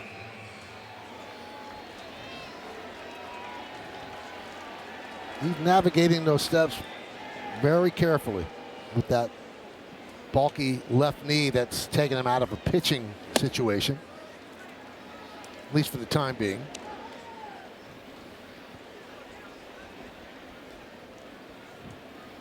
Yankees waiting for that guy to get back, but everything has to be right. The healing is happening, but there's still no clearance to do baseball activities. Yeah, I was, kind of processing what they said and everything, but you got a one-shot deal here. If you come back too quick, re-injure, you're done for the year. So you really have to be sure. Believe me, I'd love to see him on the field. I'd love to see him working out. I'm sure the fans come here wishing he was playing, but you start a week early, 3-4 days early, and re-injure it. We're going to see you next year.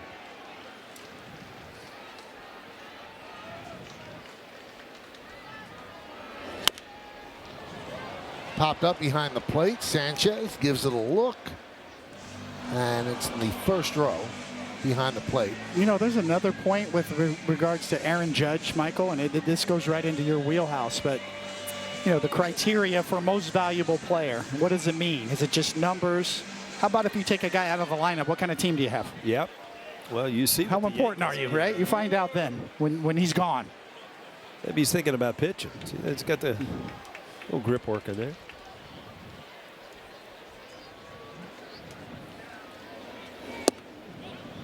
Strike 3. Paul has a down looking. It's funny you brought that up because I was talking with Aaron a couple of weeks ago, and I said, you might win your 3rd MVP. And he said, what? I said, well, it shows how valuable you are. They take you out. They're not the same team. And he kind of looked at me sideways. But, half joking, but it is the truth. It's proving how valuable he is to this team. Right. I don't know, and don't get me wrong, Ohtani's might be the best player that ever played, but I don't know there's a glaring hole in the Dodgers if you take him out of the lineup like you took Judge out. You take Judge out of the Yankees, they are not the same team. The lineup, just everything.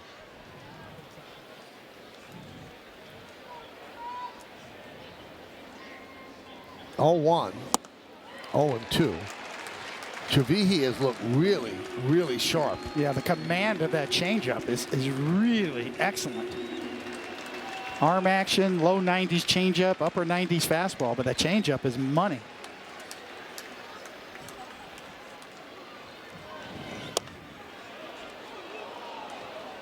One and 2 on Freeman. Freeman's 1 for 3. RBI single in the 3rd. Struck out in the 1st, grounded to 2nd in the 5th.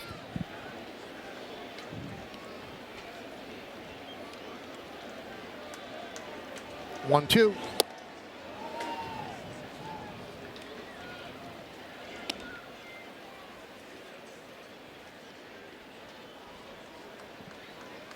Betts on deck.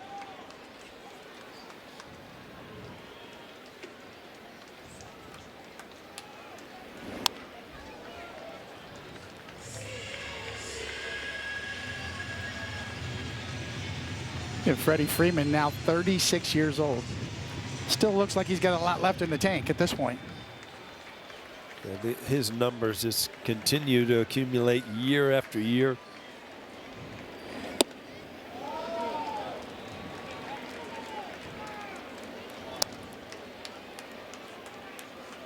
Kind of feels like those Atlanta years are kind of in a rearview mirror at this point. Got some rings on his fingers. Yeah, look at his lifetime numbers. He had a higher WAR with the Dodgers. As good as he was with the Braves, he's been even better with the Dodgers. Chavihi, pure gas, 99 miles an hour, getting Freeman swinging. So the Dodgers go down 1-2-3 against Chavihi. The end is 6.5. It's time for the 7th inning stretch. It's the Dodgers 3 and the Yankees 1, but we'll stay right here as we honor America in the Bronx.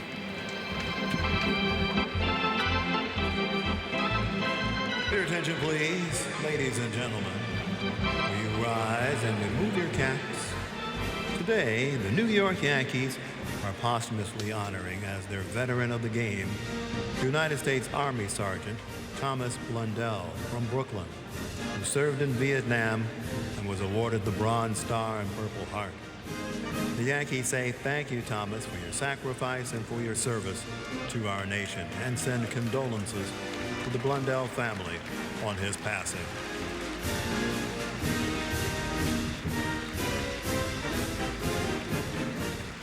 And now, ladies and gentlemen, please join us in singing along with Robert Merrill's rendition of God Bless America.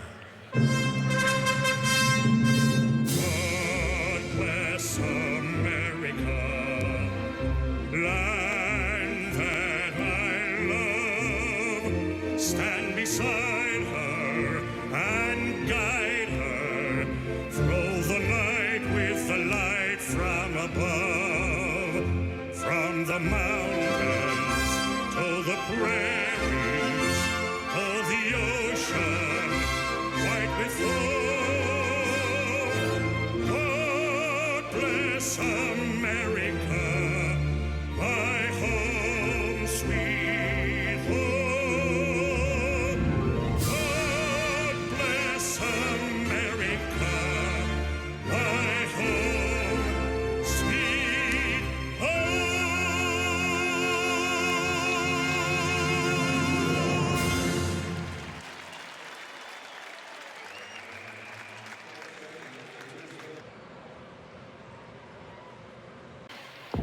Thank you, guys. Let's check out today's Gusto game matchup. 3-6-0 for the Dodgers, 1-1-0 for the Yanks. Yamamoto has been outstanding. Cam Schlittler had great stuff, but they made him throw a lot of pitches. Ohtani 1 for 4 RBI double.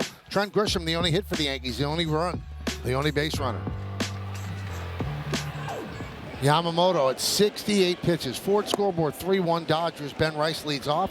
Takes pitch low 1-0. Rice, Dominguez, and Bellinger.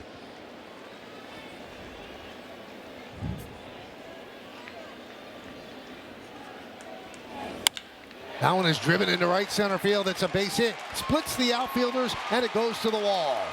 Rice will be at second with a leadoff double. As he did on Friday night, just a rope to the gap. Ben Rice, this is one of the few fork balls that it's still going down, but up in the zone enough where he can hammer it into right center field. And he does.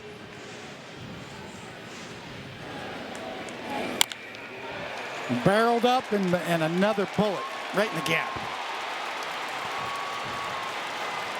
You're 3-1. I mean, the leadoff double is an opportunity. At least you have to plate Ben Rice. Here's Dominguez, 0 for 2 against Yamamoto. And he pops it up. Muncy makes the play, and nothing happened good in that at bat. Did move the runner to third. Hit a pop up to the left side, 1 down. Yeah, that's a young hitter and a veteran pitcher right there. I mean, ball right under his hands. Not much you can do with it other than pull it foul. And if you push it the other way, nothing good happens. You really have to have a plan in that at bat if you're Dominguez to get something done. There's Bellinger. 1-0. Bellinger struck out twice, both times looking against Yamamoto. Has a modest 5-game hitting streak.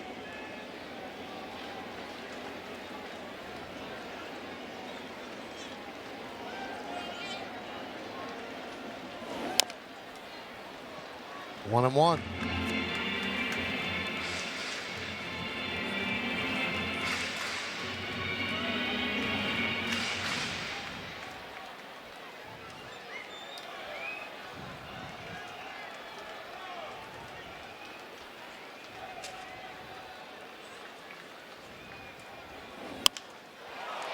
Center field. Pages. Now, you can't fall for the fallacy of the predetermined outcome, but if you move Rice to third and it's a fly ball, that's a run. Yeah, that's a pitch that Cody Bellinger, you haven't seen too many pitches that would off Yamamoto that were hittable. That was a hittable pitch. He just didn't quite get it. And now you put a lot of pressure on Schubert. Another split finger, and watch, this kind of stays up over the plate. Good swing, just kind of got in on him and didn't square it up. Those split fingers early in the game, Coney, everything below the knees darting down into the dirt. The last couple have been up in the strike zone, probably starting to get a little tired. That's a good point. Rice hit a bullet off of his, and Bellinger missed that one. Gonna stay with Schumann here, righty on righty. Schumann, if you think about it, it's had a couple good swings off of him.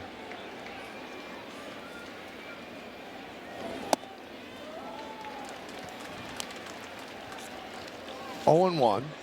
Schumann fly ball to left and center.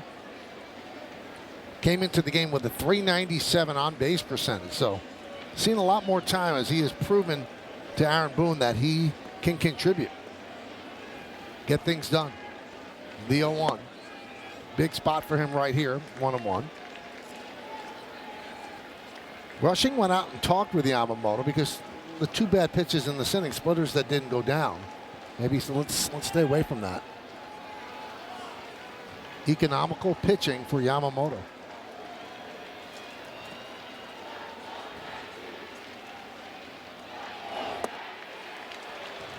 Came back with a pretty good one there. 1-2 as Schumann waved through it. It's amazing how much more movement he gets with that split finger when it's down in the strike zone, huh? Yeah, it starts at the knees and dives.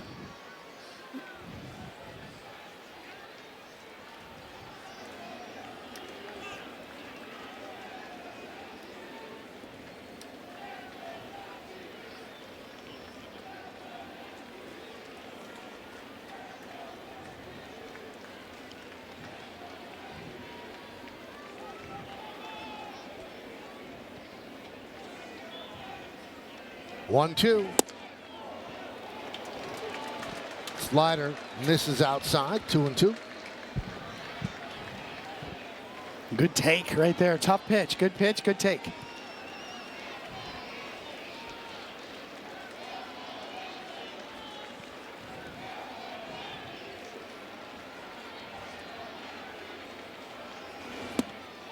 Three and two. Josh Chisholm is on deck. This is what Schumann's shown. He can give you an at-bat. He can work it.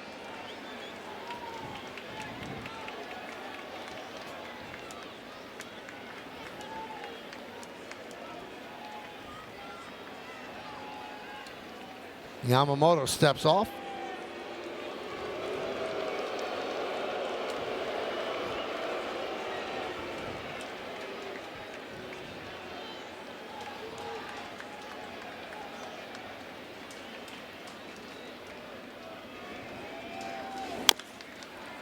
Foul ball.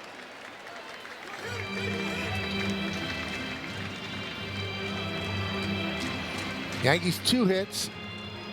Grisham's home run and Rice's leadoff double here in the 7th. The Dodgers have 6 hits and 3 runs.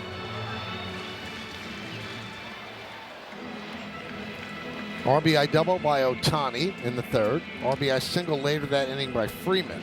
And then a double by Pages driving in a run in the 5th. That was the last batter that Schlittler faced. The Pages double was a looper just inside the right field line.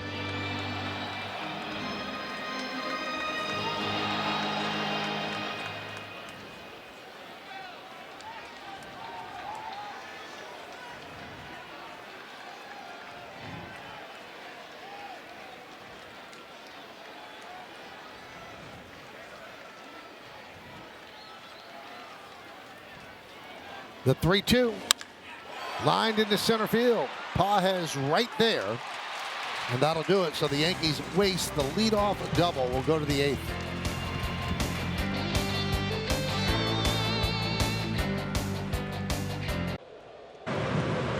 21st come out to Yankee Stadium to celebrate the magic of Harry Potter. First 18,000 guests in attendance receive an Aaron Judge Harry Potter bobblehead in one of the 4 house colors. The specific house will be distributed at random upon entrance. Get your tickets today at Yankees.com. Jake Bird comes on for the Yanks. Pitch the 8th inning. Mookie Betts leads off. 1-0. Betts, Muncy, Tucker against the right-hander. Javihi, another strong outing. 4 up, 4 down with 3 strikeouts.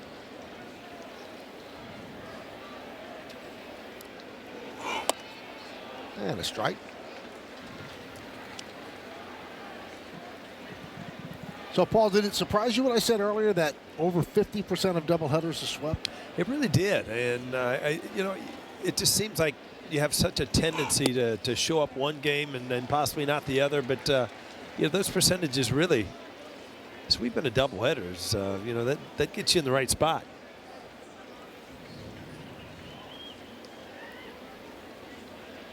One-two. Grounded foul.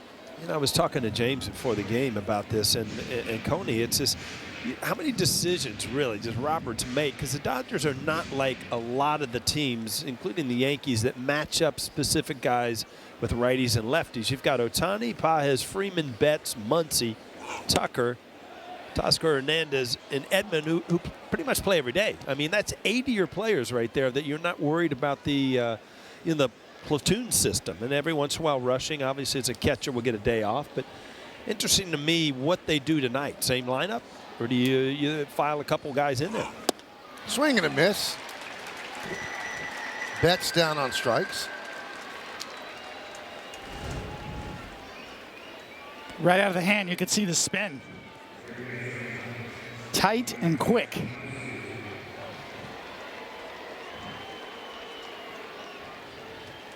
Now, Ali Sanchez catching the day part of the day-night doubleheader, and Austin Wells obviously will be in there tonight. So we looked up the last time that the Yankees had one catcher catch both ends of a doubleheader. You have to go back to 1989, and Bob Guerin did it, and he's the bench coach for the Dodgers. Last guy to catch both ends of a doubleheader. Yogi did that all the time.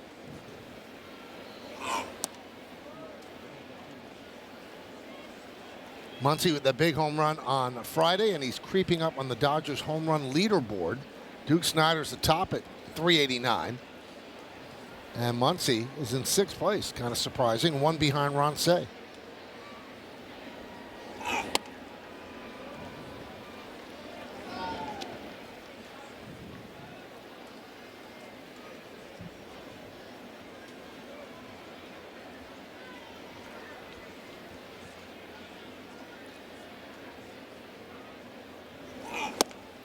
Dodgers have compiled the best record in baseball and essentially have not had Glasnow and have not had Snell. Somehow they put it together. And then they get their pitching back for the postseason. They just take their time, don't panic, and it's ready in October. Boy, Muncy is so good at that inside. He actually leans out over the plate to hook the ball outside and is still able to get to that inside pitch.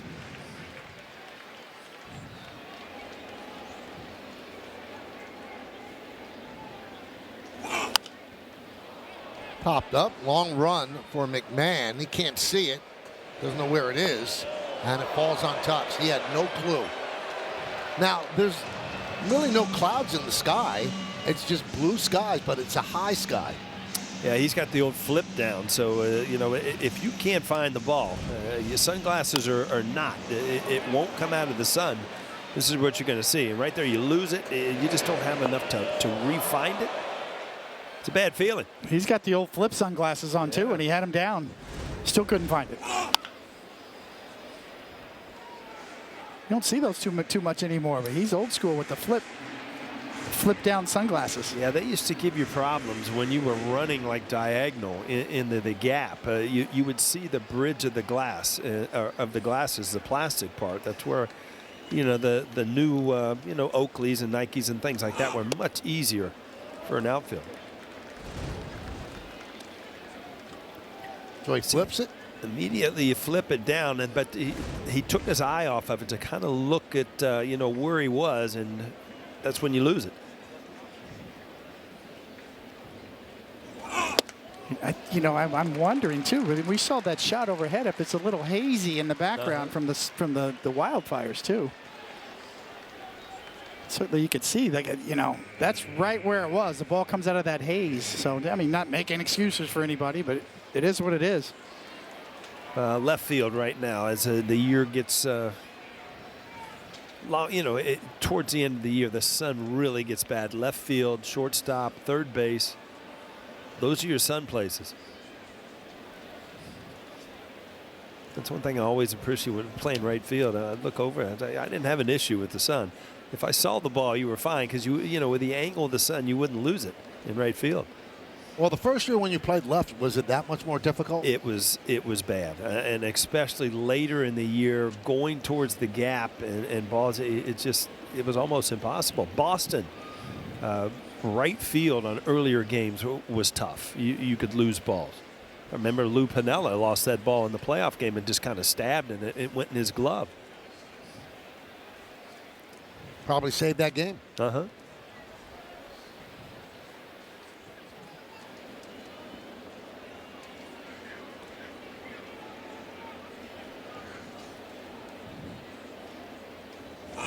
We talked earlier about you play good teams, you have to keep it at 27 out. So the Muncy double, there's a challenge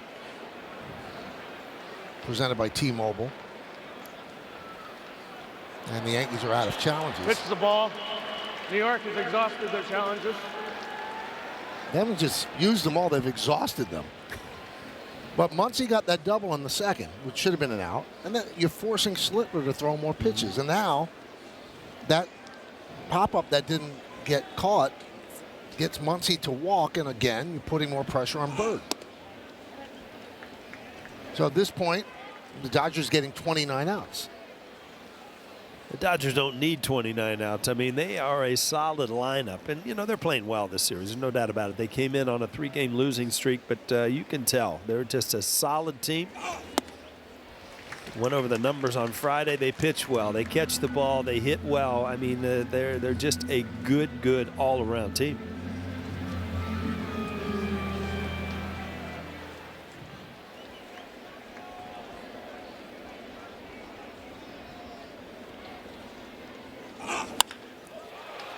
And there's a base hit to right center field. Muncy round second. He'll go to third. Schumann flips the ball into Jazz Chisholm. So Tucker with a single. It's first and third, one man out. Another guy that really, you kind of scratch your head. I mean, the number he's put up in his career, and he's kind of struggled this year offensively after the big contract, but stays with this, lines it into right field.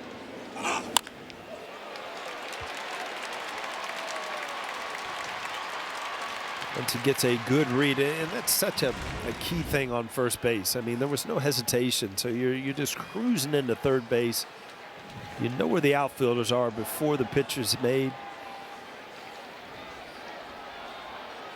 Yankees looking for a double play. The struggling Teoscar Hernandez at the plate, first and third. 1-0.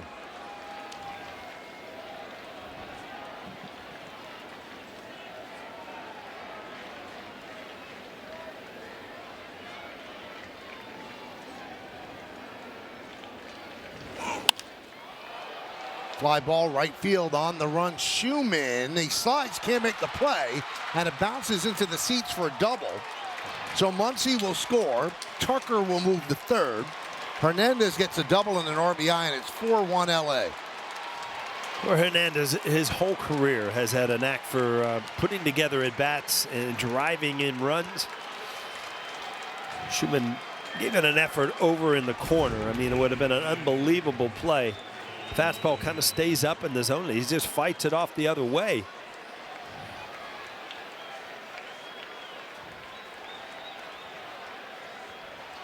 Again, it would have been a great play, but in games like this, these plays, they got to be made. It's just the way it is sometimes. When a team is hot and a team has that good of a pitcher on the hill, sometimes you got to do things defensively out of the ordinary. So Matt Blake goes out and talks with Bird. Now the Yankees will have to bring the infield in with runners on second and third and one out.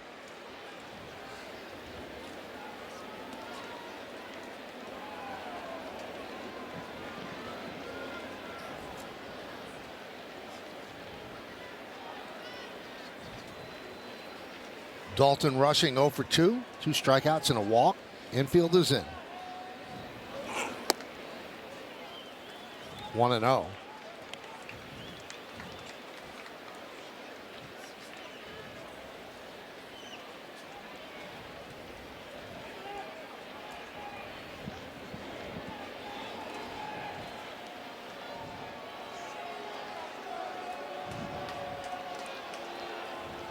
Ali Sanchez working through something.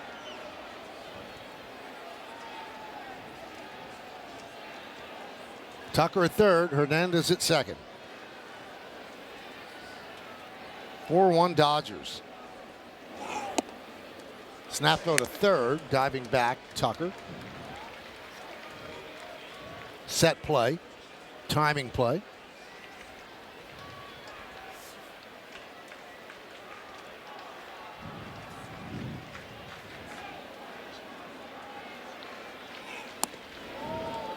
Doval up in the Yankee bullpen right now.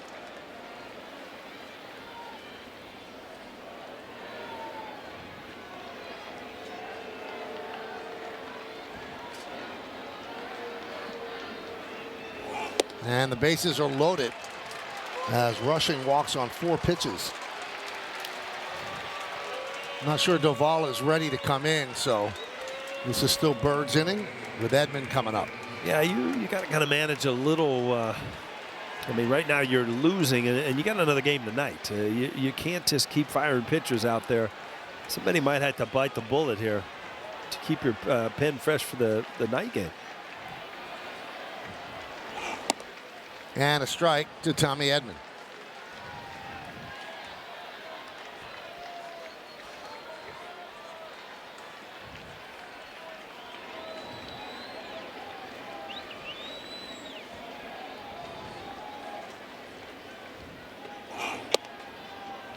One. Yankees back up for the double play. They are in at the corners, back at short and second.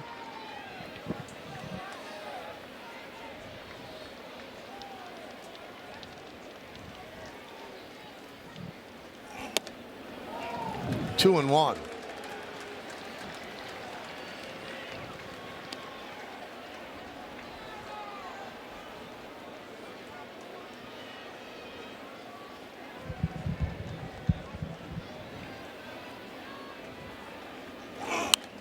Foul back to the screen, 2-2.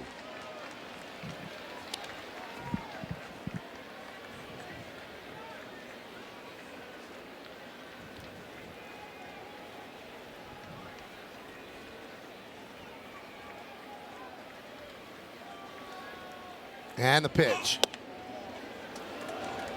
Just missed the outside corner. And you've got Ohtani on deck. No place to put Edman.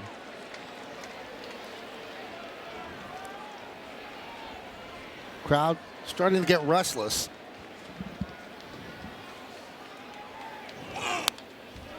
All back.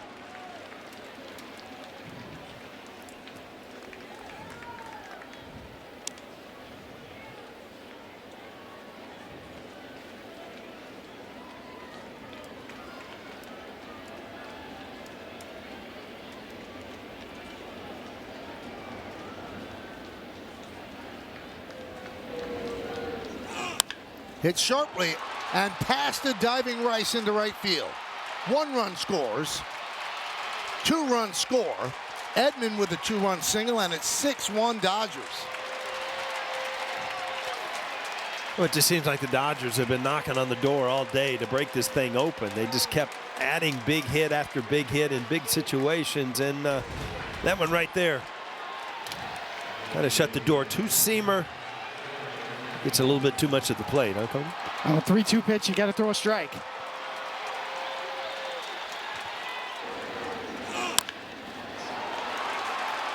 Edman on the spot again.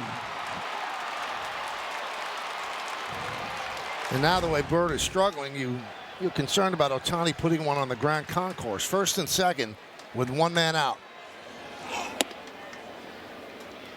1-0.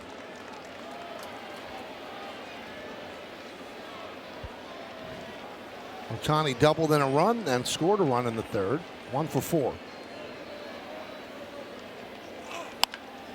And there's a base hit to right field. Rushing rounds third. He's coming home. Moving to third, Edman. The throw comes to second. It's an RBI single for Ohtani. And the Dodgers lead 7-1 as they're pulling away. Yeah, they're just filing a good hitter after good hitter up at the plate. And right now, Bird's got to figure out that how to get an out, but he's not going to get an opportunity because Aaron Boone's heading to the mound. And this crowd is not happy. You can hear some boos throughout the stadium.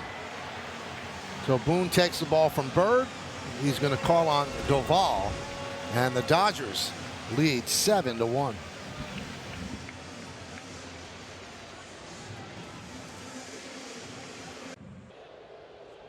Name that Yankee. Here are the clues: 151 and 125. Good ERA. David? Got to be Rick Rhoden. And it is Rick Rhoden. As Paul mentioned, he's become a very good golfer. Always was. And he was a very good hitter as well. And a pretty good pitcher. And we're going to see the bat work. Yes. You know, there's a lot of ex-Major League Baseball players that think they can play professional golf. He's kind of the only one that did it. Now, Billy Martin started him as a DH on June 11, 1988 against the Orioles. He was 0 for 1 with a sac fly.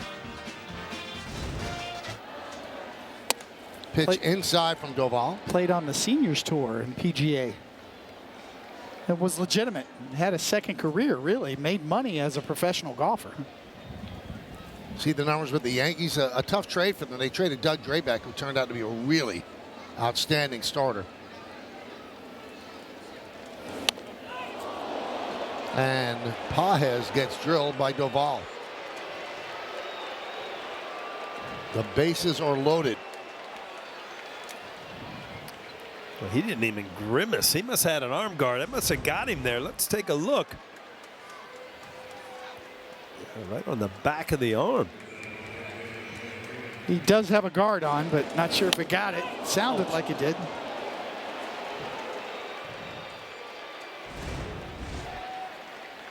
It's like a breaking ball or something that's spinning, huh? Well, there's the ninth batter to come to the plate. Bases loaded, still just one out. 4 runs in. As this one's getting away from the Yanks.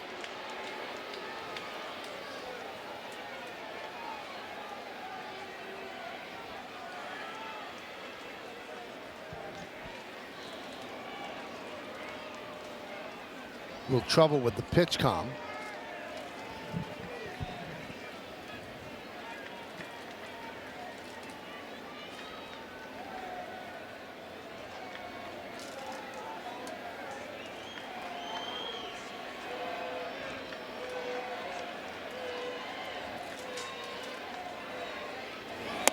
Way outside.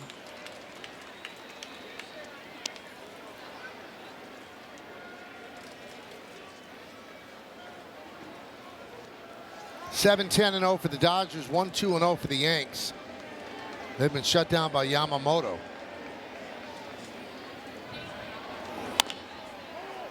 Grounded foul.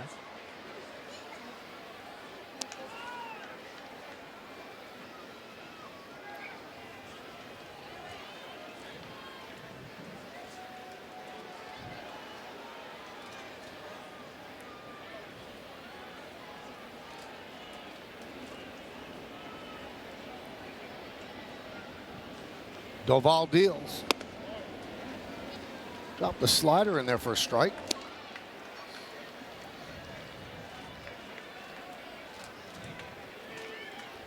Look up at the scoreboard. Red Sox leading Tampa Bay 6-1, and Yankees just letting opportunities to take over the American League East. It's just letting them go by. Into center field. Grisham makes the play. Tagging and scoring is Edman. Sac fly for Freeman, and it's 8-1 Dodgers. Already you're just seeing a professional lineup. I mean, they're getting things done. When they have an opportunity to tack on, they just continue to tack on. And you're right, Michael. This game is completely got away from the Yankees here in the top of the 8th. Second ribby of the game for Freeman, an RBI single and a sac fly. Now has 51 ribbies. Pitcher's duel has turned into a blowout. And Mookie Betts, who started this inning innocently enough by striking out against Bird, he comes to the plate first and second. Down he goes. Well, looks like another ball that was spinning, but you know what? It doesn't take much for a team to figure out, this isn't right. Again, there's just no bite on that. Is that a cutter or a slider? That was a slider. Just flew open, missed up and in. And, Duvall's got a great arm, but that's sort of his problem. His delivery, he gets a little too rotational, and he can miss arm side a lot. That one was arm side miss with a slider.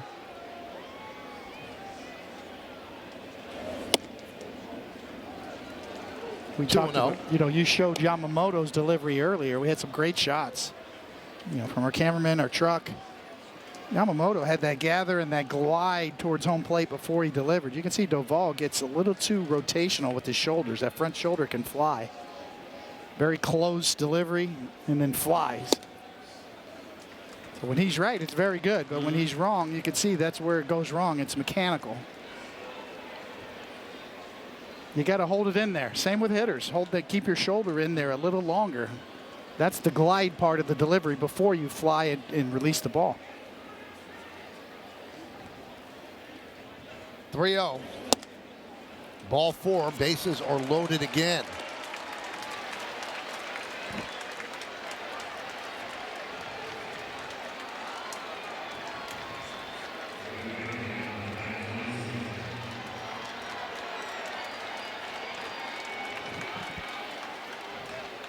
It's another thing the Dodgers do is if you're not going to throw strikes, they're not going to swing. Yeah, I mean, their on-base percentage is up in baseball. Their batting average, they know how to hit. They know how to situational hit. It's a veteran team with an approach and a plan. They had a good plan against Cam Schlittler today too as well, pushing his pitch count up, laying off of his curveball, not swinging at it at all.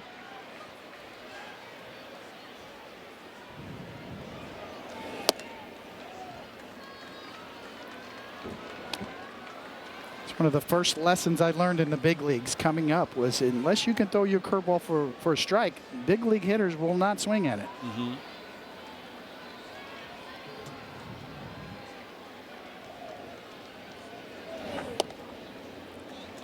2-1 on Muncy. Dodgers obviously very familiar with Doval. Spent a lot of his career with the Giants, and they see each other at least 13 times a year.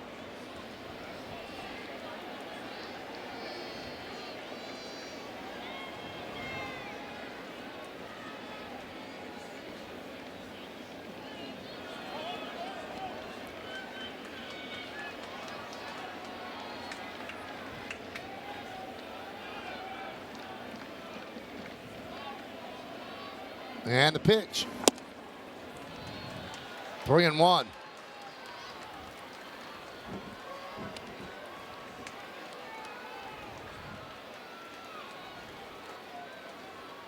Eight 1 LA.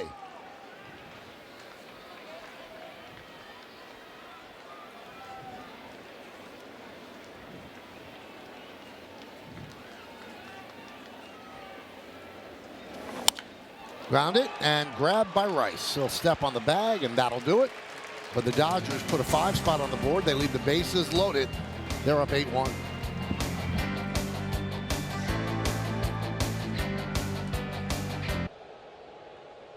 Telecast presented by authority of the New York Yankees and may not be reproduced or retransmitted in any form, and the accounts and descriptions of this game may not be disseminated without the express written consent of the New York Yankees. Now, Yamamoto is walking off the field, pointing to his spikes, so it looks like he's going to put on another pair of spikes. Hyundai scoreboard 8-1 Dodgers. The guy sitting there with his arms crossed, Paul, that's Bob Guerin, longtime bench coach of the Dodgers. Used to play for the Yankees. Right.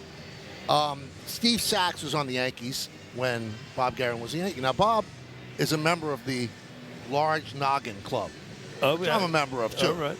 So remember when Don Mattingly signed the then outrageously big $19 million contract? Yeah.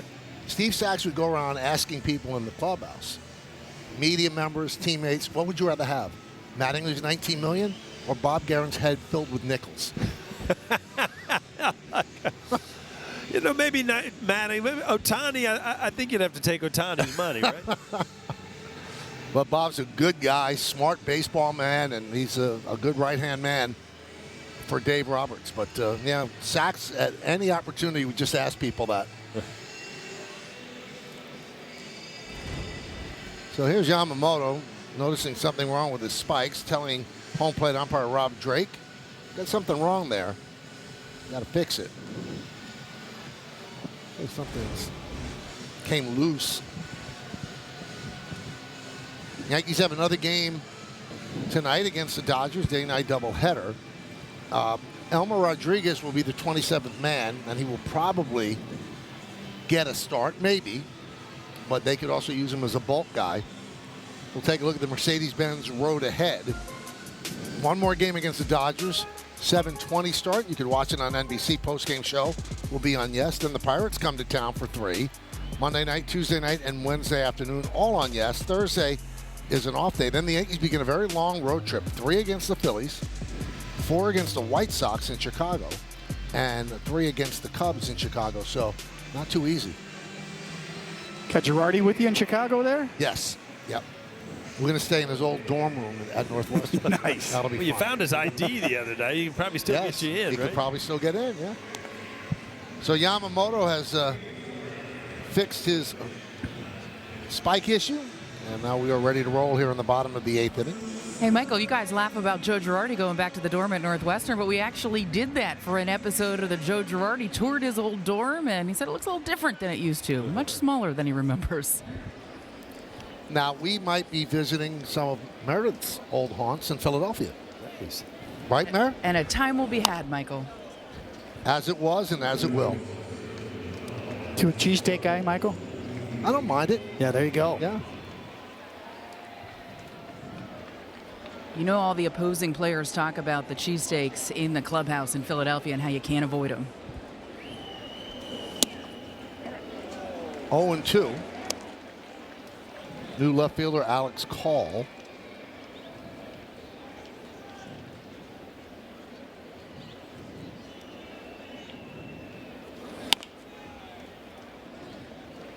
The one thing that we've seen with no Judge and no Stanton is it does impact other hitters. And the Yankees now, coming into this game, they're 2 games under 500 without Aaron Judge. And they started off really well without Aaron. So since then, it's been tough. And they're scoring almost 1 run fewer per game without Judge. So, you know, baseball's not like basketball where one guy can control the action, but he is a big part of what the Yankees do. Well, you hear the term lengthening out a lineup, and that's a hard concept to quantify, but you can kind of see it now with Judge out of there. You take pressure off the entire lineup. You get deeper. High fly ball, left center. Pages battling the sun. He can't make the play, and it falls in. And Jazz Chisholm will stop at second with an inning-opening double. So whatever's going on in that sky, it's an equal opportunity offender. Yeah, you're talking about one of the game's best center fielder trying to get to the side, and you just wait as long as you can. You see, he just totally whiffed it. I mean, you just lose that ball in the sun, and it just will not come out at the end. He almost took that off the helmet. Yeah. And the thing is you'd like to be able to have enough time to get around and look at it from the other angle, but it's just like you run out of time. That one is dunked into left center field by Volpe, and that is going to score Jazz Chisholm.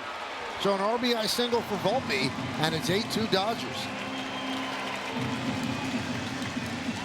Well, I guess extra outs help everybody. The Yankees get an extra out here with the Sun double. A little breaking ball. Didn't have a lot of bite. Right off the end of the bat.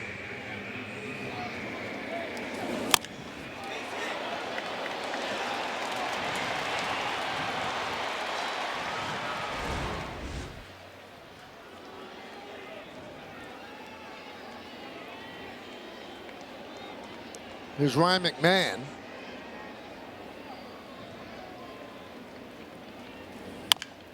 Grounded to first. Freeman goes to second, one on to first. Hits a double play.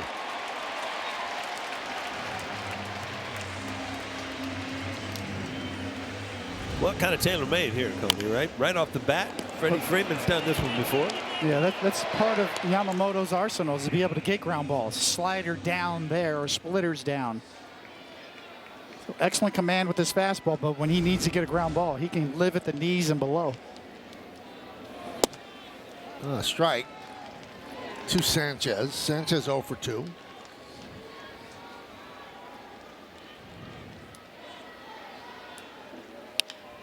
That one is looped into left field. Alex Call comes on to make the play for the final out. Yankees get a run on 2 hits. Nobody left on base. We go to the 9th.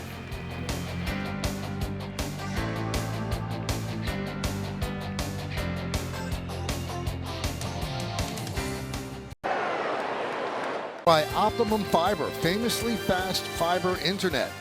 And by the Hyundai Getaway Sales Event, so right, they almost feel wrong, only at your local Hyundai dealer. Some special players have worn these uniforms, and these two teams are connected throughout baseball history. They've appeared against each other in 12 World Series. Yankees certainly had the early advantage. Dodgers won another one in 2024. Things got a little bit more even once they got to LA, but the Yankees beat them in 77 and 78 in those World Series. Dodgers came back in 81 as well. Who was better, Willie, Mickey, or the Duke? Have to ask Terry Cashman, right? Terry Cashman did.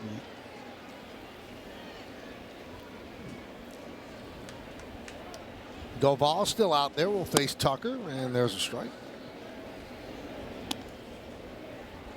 Boy, if you're talking what takes you back to the minor leagues, it's that song right there, huh? Every day in the minor leagues you hear that. Talking baseball. The cool thing is they did it for every team. After Willie, Mickey, and the Duke hit, then they did it for every team.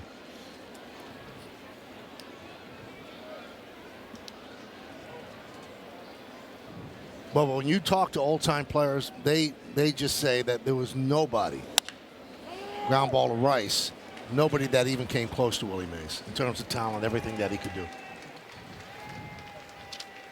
Hey, don't miss Liverpool FC take on Wrexham AFC, an exciting soccer friendly at Yankee Stadium on Wednesday, July 29th. Get your tickets now at Ticketmaster.com. So 1 down in the 9th inning. That'll bring up Alex Call. Took over in left field for Teoscar.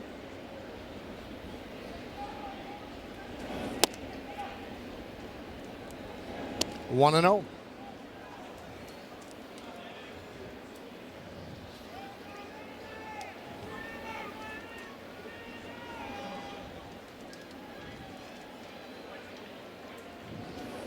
In all the times that the Dodgers faced the Yankees in the World Series when they were in Brooklyn, the only time they won was 1955. The Yankees came back and won the next year. And then they played again when the Dodgers went to LA, and they met in the 1963 World Series, which the Dodgers swept.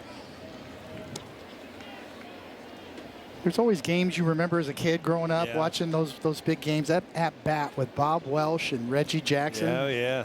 Never forget that. Such young, 12 years old at the time, 13, whatever, teenager. Young flame-throwing Bob Welsh and Reggie Jackson swinging from his knees, helmet flying off. Harder and harder every pitch. I think that at-bat lasted about 15 minutes. You know, there's no pitch clock. But it was riveting.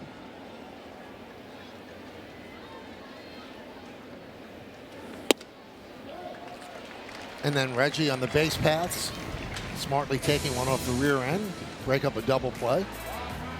And then obviously that game 6 where he hit the 3 home runs on 3 successive pitches. He got the last laugh. 2? How about 3? Okay. What a night. That was a bomb up in the black right there. To the black. Remember that, everybody? Can you get to the black? You doing the old stadium stuff there.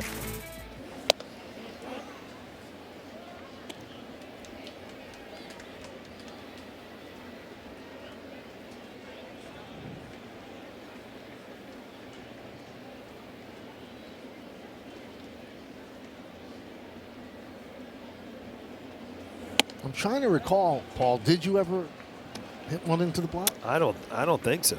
I remember watching Strawberry doink a couple up there, but Dodgers will challenge the strike call, and they get it right. Presented by T-Mobile. And that's a lot. Anyway, the history between these two teams, 12 World Series meetings, most in Major League history. Yankees lead the series 8-4.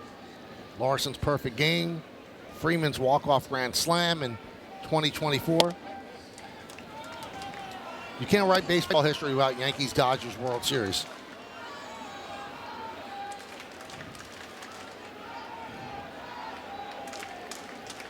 Did you ever give up any into the block? No, not in the black. Upper deck. I was an upper deck guy.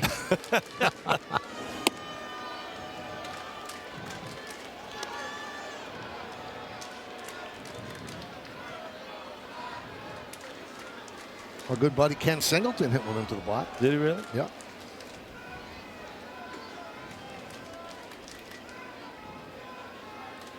(3-1) and rushing walks for the third time. He has a no contact day, 3 walks and 2 strikeouts.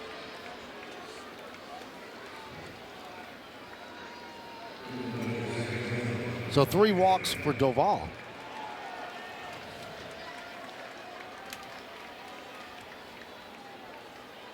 (8-2) Dodgers are in the top of the 9th inning. 1 man out. And here's Tommy Edman. 2 for 3. Driven out into right center field. On the run is Grisham. He'll make the play. Tagging is Call. He's going to go to third. Throw comes to second. And that'll bring up Ohtani. You see the difference of Grisham going to his left and the right center. Son, not an issue at all. It's everything going to your right as a center fielder in the left center gap.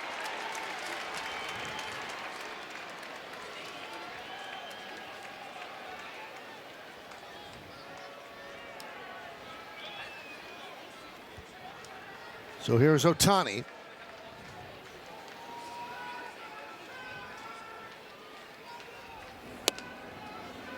Way Ohtani holds the bat, it looks like he's a chimney sweep trying to get the upper reaches of the chimney. Isn't that hard, though, Paul, to get that bat back into the hitting position when it's that high? Well, you start there, thinking about your hands and where you want to be. But as you watch him, he'll start to load, and they do come down a bit. But a lot of people are using that little turn in of his front foot. And they got him at third base. They did get him. And they take the bat out of Ohtani's hands as Call is picked off at third for the final out. No runs, no hits, no errors, and 1 man left. Call gets him, and the Yankees get the call. But the Dodgers are going to challenge the call on Call. We'll see. Los Angeles is challenging the out call at third base. Now, you might say, why are they challenging? They'd be foolish not to, because once you pass the 8th inning, even if you're out of challenges, you can ask the umpires nicely, can I challenge? And they'll let you. Which is, I don't understand that rule at all, David. You either have a challenge or you don't. Can't really tell from the couple of angles we've seen.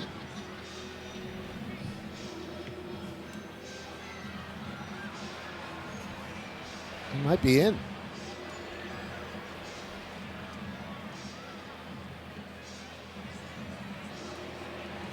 I think he's in. Got him on the upper arm, the foot touched. We'll see if it's enough to overturn.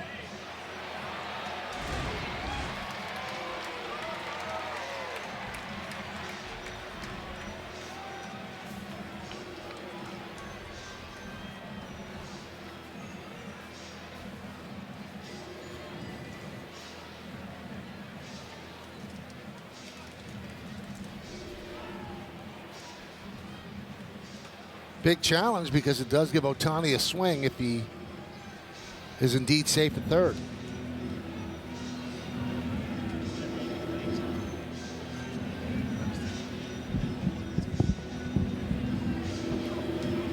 It's that close that they're going to take a long, long look at it, trying to find an angle that is conclusive.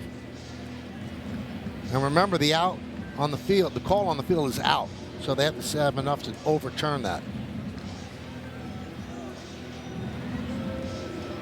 Well, Duvall was in the dugout. Now he's back out, so he thinks it's going to be overturned.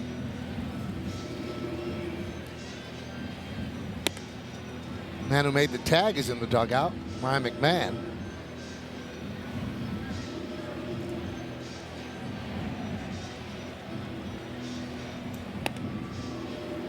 Yamamoto, game face still on. Well, this is a long one here.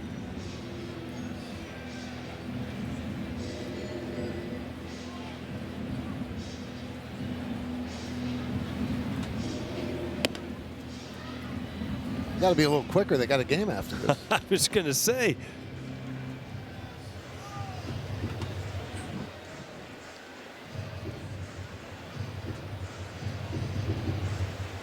Now, if it's taking this long, do they not have enough to overturn?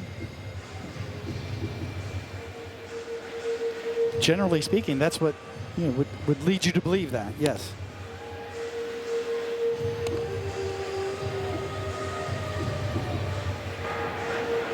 Here we go. After review, the call on the field stands. The runner is out. Dodgers will lose their challenge. Interesting. A little surprising as well. So we will go to the bottom of the 9th inning. Yankees are down by 6.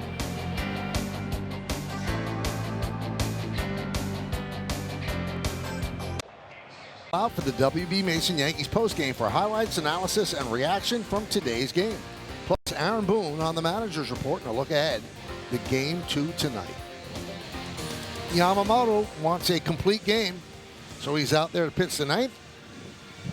Doesn't seem like there's anybody throwing for the Dodgers. Pitch count's in good shape, 8-2. Dodgers, they broke it open with 5 runs in the 8th inning against 2 Yankee relievers, Bird and Duvall. Yeah, what an advantage on the Dodgers side to have your starting pitcher pitching into the 9th inning here, potentially a complete game, and they have a doubleheader. Yeah, an odd stat. He's never had a complete game in the regular season, but he had 2 of them in the playoffs. So he knows how to do it. There's no doubt about that.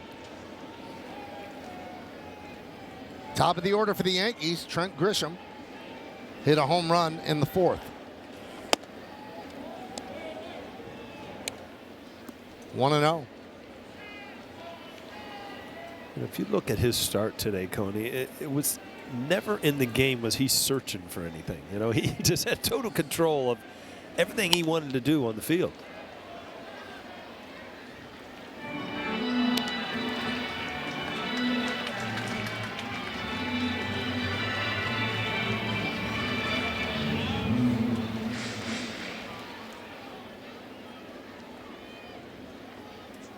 This will be pitch number 94.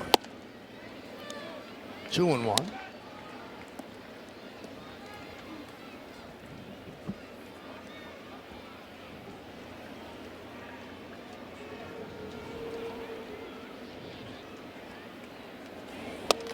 And a strike. 2-2.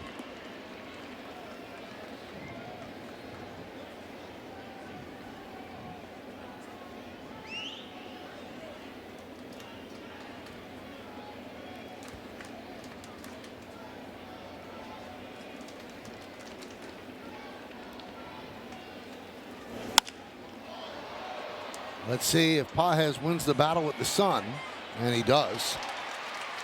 And that was more of a line drive where the high fly ball was the one that can really get stuck in the sun. Well, they've got Breyer up just in case it gets too lengthy pitch count wise for Yamamoto. Here's Ben Rice. Ben Rice doubled his last time up. He's 1 for 3. And that double gives him a 10-game hitting streak. And he pops that one up. Let's see if Pages wins this battle. And he does. Every fly ball an adventure. Yeah. 2 away. The higher fly ball, you could tell he was trying to get his body and his eye level at a position where he was not going to lose that one from right off the bat. Tough day for the left and center fielders. You know, Yamamoto with a complete game really helps the Dodgers because they will be doing a bullpen game in Game 2. So if you're going to do a bullpen game and everyone in your bullpen is available, he's just done you a big solid.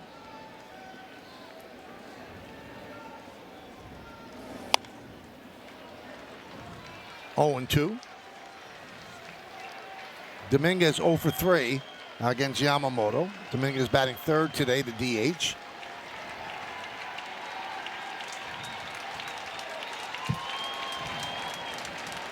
And the pitch. Foul bat.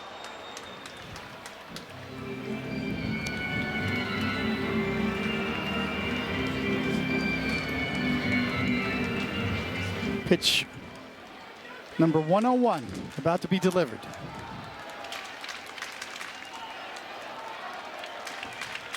And the pitch. 1 and 2.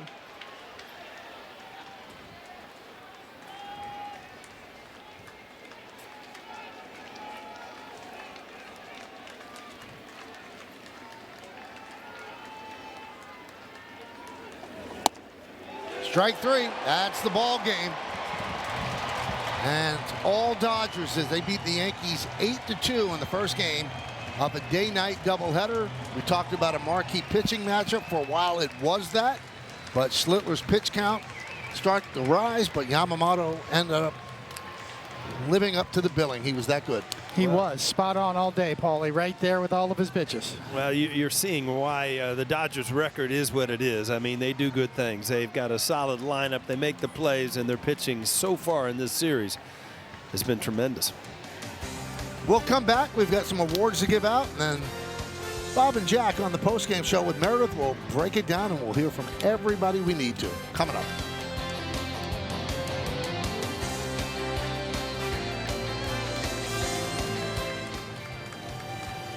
We take a look at the game-changing drives of the game, brought to you by Audi and the all-new Audi Q3. Well, great Shohei Ohtani got it going early. A booming double in the gap to get the scoring started, and then added on there right into the hole. Shohei Ohtani, game-changing drives brought to you by Audi. How about the Chevy player of the game, David? That Chevy player of the game's on the mound. The Japan connection paid off for the Dodgers here at the plate and on the mound. Yamamoto was excellent. A complete game, 4-hitter, only gave up 2 earned runs. In complete control right to the end. 8-10-0, beating 2-4-0, took 3 hours on the nose. Yamamoto, his 10th win. Schlittler, his 6th loss. Coming up on the Yes Network, stay tuned for the WB Mason postgame show with Bob Lorenz and Jack Curry. Special thanks to producer Troy Benjamin, director Dan Barr, Mike Webb, and our executive producer is Jared Ames Boschnack. Game 2 of the doubleheader will be on NBC shortly after 7, followed by the WB Mason postgame show right here on Yes. Join us again tomorrow when the Yankees take on the Pirates at Yankee Stadium. Coverage begins at 5 p.m. on Yes, with first pitch coming shortly after 7. Again, the final score, Dodgers 8, Yankees 2. For David Cohen, Paul O'Neill, and Meredith Marakovitz, I'm Michael Kay saying see ya from Yankee Stadium in the Bronx. Now let's go to Bob Lorenz and Jack Curry